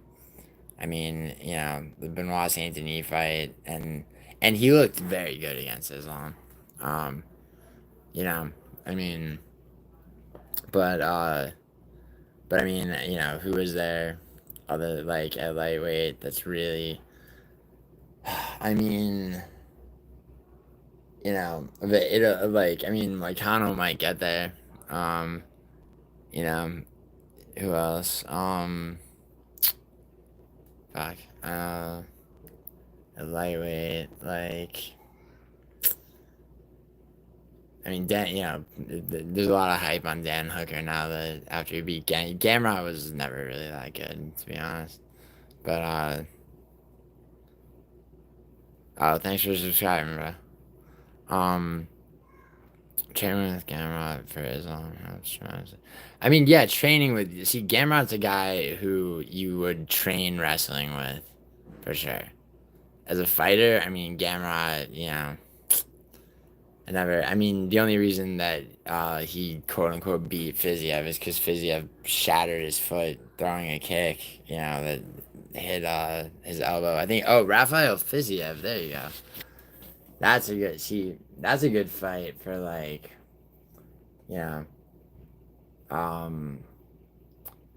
and also people need to be cleared out of the rankings. I think Moicano, Dariush, honestly, or give Dariush to even Paddy Pimlet. Like, Dariush needs to go. He's and then, Chandler's about to lose to Oliveira again. After that, I mean, you know, maybe feed Chandler to Pimlet or to. I mean, Moicano deserves somebody a little bit higher up.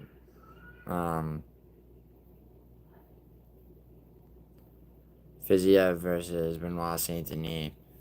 I mean, why would Fiziev fight down like that? I mean, yeah. Yeah, if they, I mean that you know, just to move up like, you know, a spot or two, yeah. I mean, Fiziev's, I mean, people don't talk about Fiziev enough, and and yeah, he broke his foot. I mean, I assume he's healed by now. I'd be surprised if like, you know, a fight with him doesn't get made. Yeah, exactly. He quote unquote lost his last fight to Gamrot. He throws a kick, it hit it the top of his foot shattered on Gamrot's elbow. I mean, you know, now yeah, obviously. Well, he hasn't fought in over a year. Do you know how many bones are in your foot, and do you know what the recovery process is for an injury like that? I mean, you know, it's like, I mean, what do people want? People talk about like fighters not being active enough. First of all, there's only so many fucking cards. Each card has between like 10 and 14 spots on it. Okay, so maximum 28 fighters get to fight on any given fucking UFC card. Okay. So it's like, oh, this dude's not active enough. Well, it's like, I mean, he's not necessarily making those decisions. Um, and yeah, dude, I agree. I'm not saying Fiziev should turn down Benoit Saint Denis. Um, I mean, what do you think? I mean, do you think Saint Denis would win? I mean, I would, uh, I would argue the opposite, definitely, and not just because he just lost to Moicano, and not just because he lost to Moicano after losing to Dustin Poirier. I think that you know, I don't know if Benoit Saint Denis was like ever really like the fucking, you know, the contender that people thought he was. Um, you know, you a Molly made brother. Molly made? What? I don't know what that means, but if you clarify, I will answer. I think it goes the same as DP versus. Oh, ecstasy. Wait. Oh, are you asking what he? Oh, do I pop pills? Do I pop pills? Dude, I'll roll on fucking ecstasy when the fucking mood strikes. But are you asking if I regularly fucking, you know, am I just fucking eating MDMA? No, no, no. I mean, as much as I would love to just be in, you know, an MDMA euphoria at all times, you know, I don't know if you know this or not, but your serotonin only really lasts so long.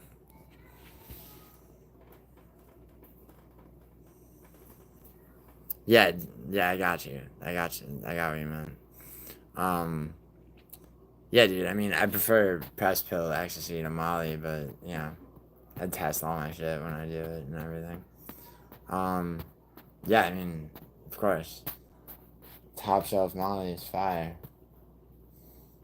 Um, oh, my eyes are super wide. Wait, wide? Some other dumbass told me my eyes were far apart or some shit. Like, my facial symmetry is like Ford model. That's actually true. Like, that I did use to model. I mean, but I'm saying that as a joke. My eyes are. Oh, are you saying my pupils are dilated? Do I think any MMA fighters do crack? Yes, John Jones before every fucking fight except against Vince St. Preux. He went hard. So if he lost, he had an excuse. Like, I mean, that's out there. Despain cooked all my parlays. Don't stop making the breakdowns. Dude, Despain. Okay, here's the thing, right? Rebels Despain. Like, the Cortez. So, obviously, performance of the night bonus in his first fight. I've known about Rebels Despain. I started Taekwondo when I was 7 years old, right? Roberto Spain is, if you don't know, former, Olympic Taekwondo fighter from Cuba. I've known about him since probably around the same 2008-ish, around the same time I first ever saw a UFC fight. Um, so him showing up in the UFC was like, I was like, fuck, this is gonna be amazing. Because he had stopped Taekwondo and he just been, you know, but then I learned that he had actually stopped Taekwondo to become a boxer, right? So and then switched to MMA. So basically, coming into the UFC, he was 4-0, all first round knockouts, and basically, so his striking all around is on point. As you saw in the fucking Josh Parisian fight, Cortez Acosta took him to the problem with somebody like Ribos to Spain is just that you know it's like how at his age especially, it's like you have a UFC contract. How do you not have a wrestling coach, a jiu-jitsu coach, grappling coach? How do you not at least know the basics of finding a hip, working your way back to your feet? You know, like and it's like, okay, it had like maybe you need to be humbled as he was against Cortez Acosta. Austin Lane has nothing but fucking knockout losses in his UFC career. And not only that, they spent enough time squared up on the feet, and Despain landed like just a one or two fucking shots that Despain landed. Had he followed through, this Austin Lane would have been sleeping. Instead, okay, he was tentative because he didn't want to get taken to the ground, and he literally, and it was a 29-28. They gave him round one. The judges on this card actually have been the least corrupt for a long time. I will say. Um, and 3 Dan Robelis. Waldo Waldo didn't destroy him, dude. He took him to the ground and fucking just held him on the ground. And if it's that easy to beat you, that's what everyone's gonna do. The problem I had with him today is that he was on the feet for long enough to where he could have easily knocked out Austin Lane. Every fucking pick I got wrong today, the fighters that I had picked, with the exception of Jake Hadley, the fighters that I picked, and I originally picked against Jake Hadley when Brady Highstand was his opponent. But regardless, the fighters that I picked they didn't lose because they weren't the better fighter. They lost because they fought stupidly. Especially Kyler Phillips in the last round. Pineda not paying attention to the fact that of the 3 times he fucking threw low kicks, he swept Aaron Elkin's leg and put him gut down on the ground. Despain is uncoachable. He's been at American Top Team and somehow lost fight IQ. Yeah, I mean, dude, I'm not I don't even disagree. I think I'm not saying he shouldn't retire. I mean, one more fight maybe. I mean, one more fight, and if it's not a dominant knockout, then yeah, what the fuck is he even doing? What'd they sign him for? I mean, that's probably what they're probably someone's probably screaming at his manager right now. What the fuck did we sign him for? Kyler is 2K of a name to be good. I don't. I mean, honestly, I kind of agree. Yeah, a man named Kyler is too close to Kylie. Even Kyler could be a girl's name.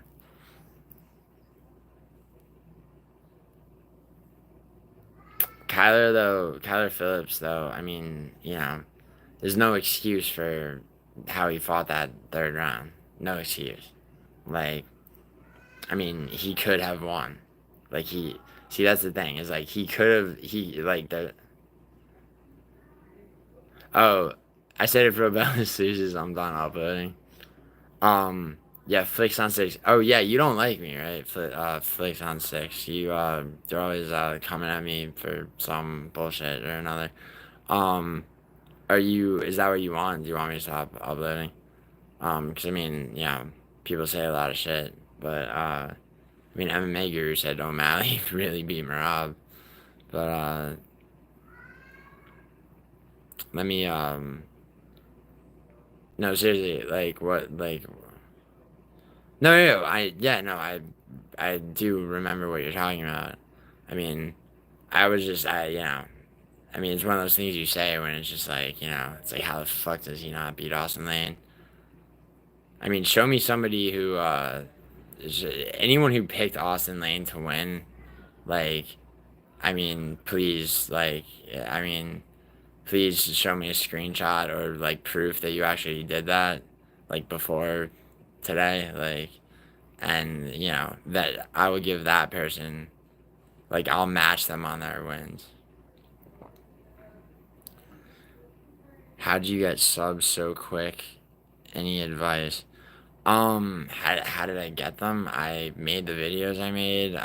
Probably, I mean, being in MMA Guru's chat, MMA Guru, commenting on my first video saying I was based probably helped, you know. Him encouraging me to do it, like, when he was live probably helped. I mean, I mean, enough people followed my advice for 307 when it came to betting, and they did, and everything hit, and you know, even though I was 9 out of 12, which is still higher than I guarantee you most of the YouTube prediction, like whether you wanted to call it 75% or 9 out of 12. I mean that worked, but also probably the last minute like betting advice for explaining round robins. One guy messaged me and told me that he was about to make a straight bet with like all his money on Jose Aldo to win, but instead, he still made that bet, but instead of all his money, he took like half his money and did the round robin, and so he wound up breaking even. He like thanked me. Which is nice. It's nice to know that it helped one person not lose everything. Um, but yeah, like, I mean, and probably more than one person to be honest.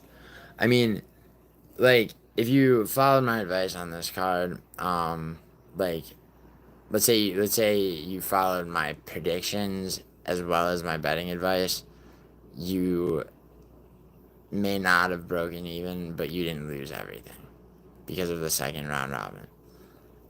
I personally had additional bets on top of it. The reason that I don't mention those is because they're riskier, and I don't like to encourage people to gamble. I know that some people already are, which is why, I'll tell you my round robin picks because that's, something that's designed to remove the house edge. If Sal is judging, I won't bet. I mean, dude, Sal D'Amato has he fucked anything up, like, significantly? Has he swayed shit? I mean, you could argue that he made the Royval Tyra a split decision when it would have been unanimous, but, I mean, it's still a win for Royval. I mean, if you bet on Royval, you didn't lose your bet.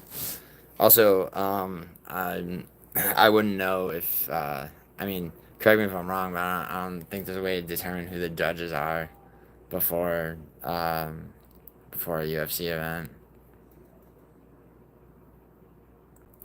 Oh, you subscribe. Oh, movie. Oh yeah, we watched some of the movies. That's dope, dude. Good looks. But anyway, yeah. So going live is some shit I might do more of. I only live it. You only live at. I mean, dude, I live bet more than I really should tell people, but but I only do it when I'm. I mean, my success rate with live betting is pretty high, but to say that you only live bet, it's like I almost don't believe you. But I mean, Oh yeah, soccer parlay. Fuck. All right. Let's see. So you're gonna have like this is only for BetUS. So you're gonna make a BetUS account. Okay. Like otherwise, like I don't like I'm not standing by. I don't want to hear that like my soccer parlay you gave me didn't hit because. Okay. So you're gonna how many tell them about DraftKings and how to bet. Yeah, draw most sites have similar soccer options. So that's true. There's draw no bet on which is I mean if you want something that's 100% lock, uh, you know. I mean nothing's ever 100% lock in sports betting, but basically.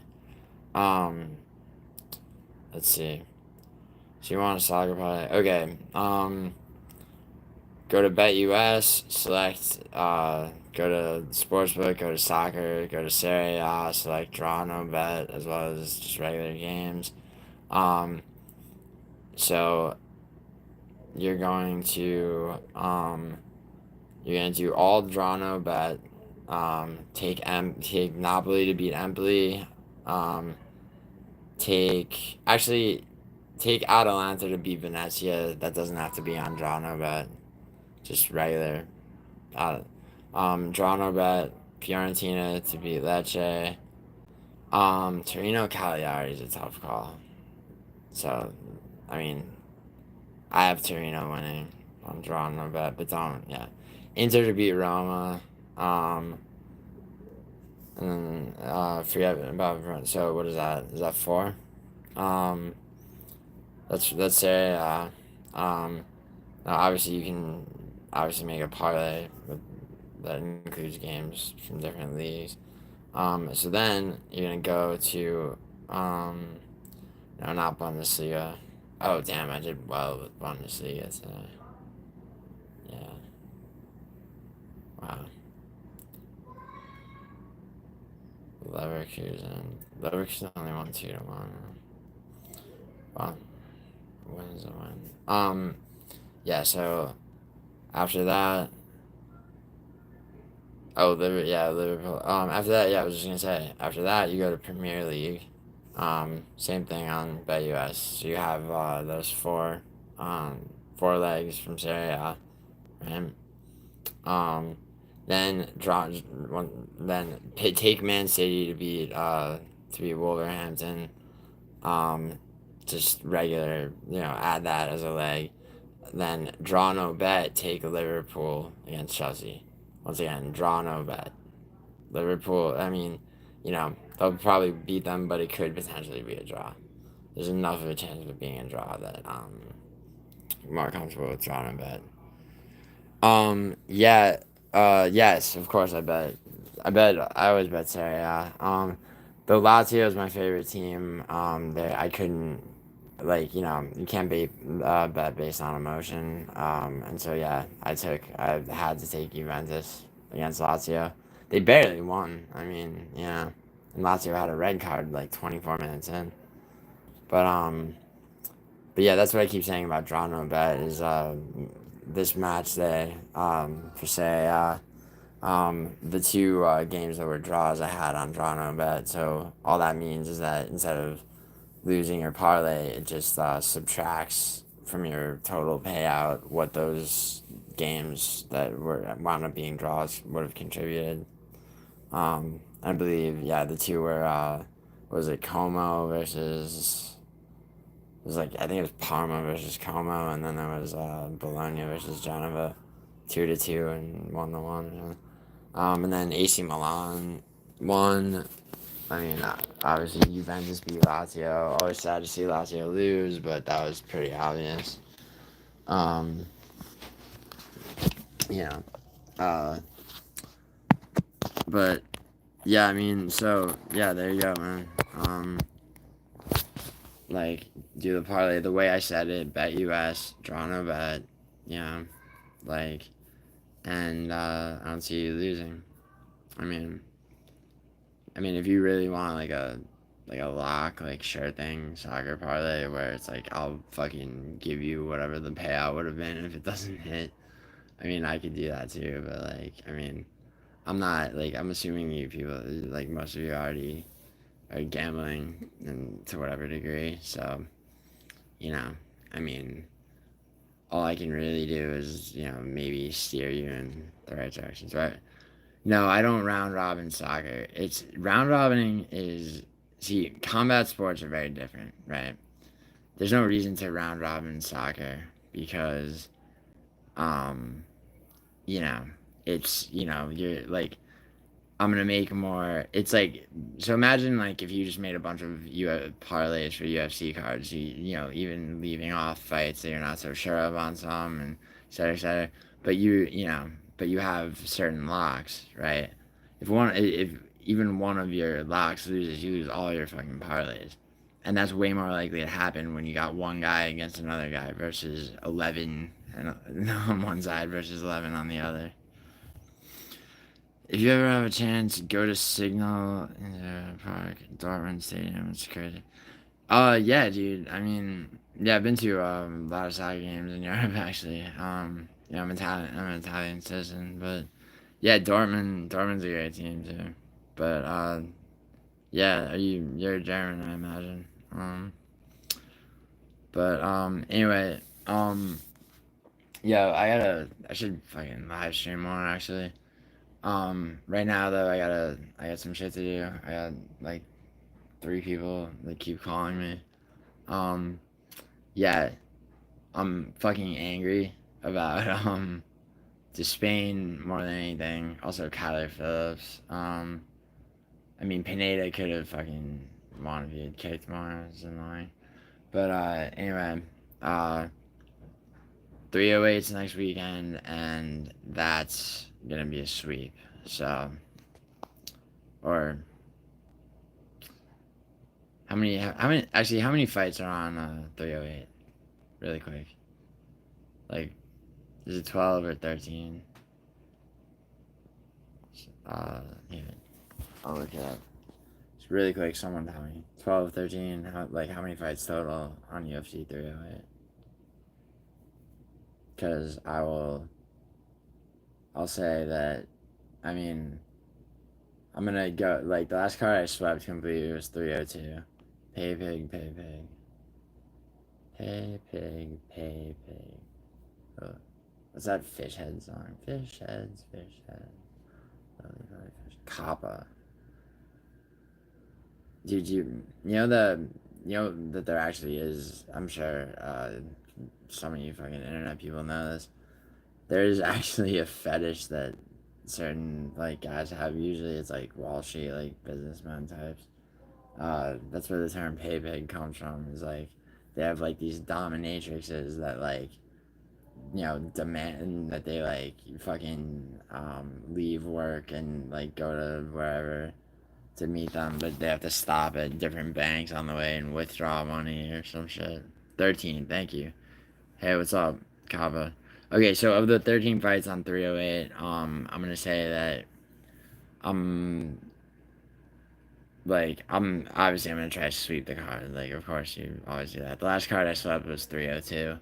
Like, swept, like everything correct. Obviously I'll try to sweep 308. But I'm gonna say that I don't see myself doing worse than 11 out of 13. Minimum 10 out of 13. But fuck it.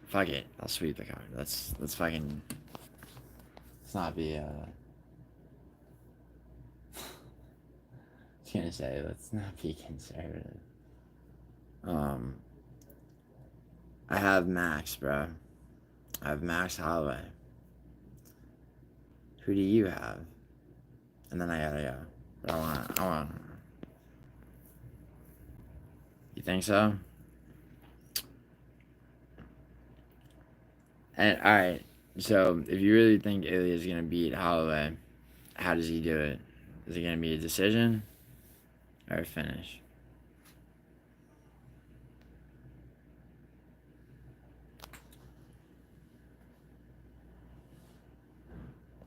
How long does it pause take to show on by US? Very quickly. Yeah, I'm taking Max, dude. I'm not taking Max based on emotion. I'm taking Max, even though you think he could KO in the second round. Why? Because that's the last fight he had, dude. Come on. All right, man. Ground control. Yeah, Pereira's gonna have a lot of ground control against Max Holloway. Yeah, not fucking likely, bro. Stranger things have happened, but yeah, it won't be that. Anyway, yo, thank you for fucking being on this live stream and for liking and subscribing. Yeah, I appreciate it, and yeah, dude, I will continue to make videos. Take it easy. I'm gonna go.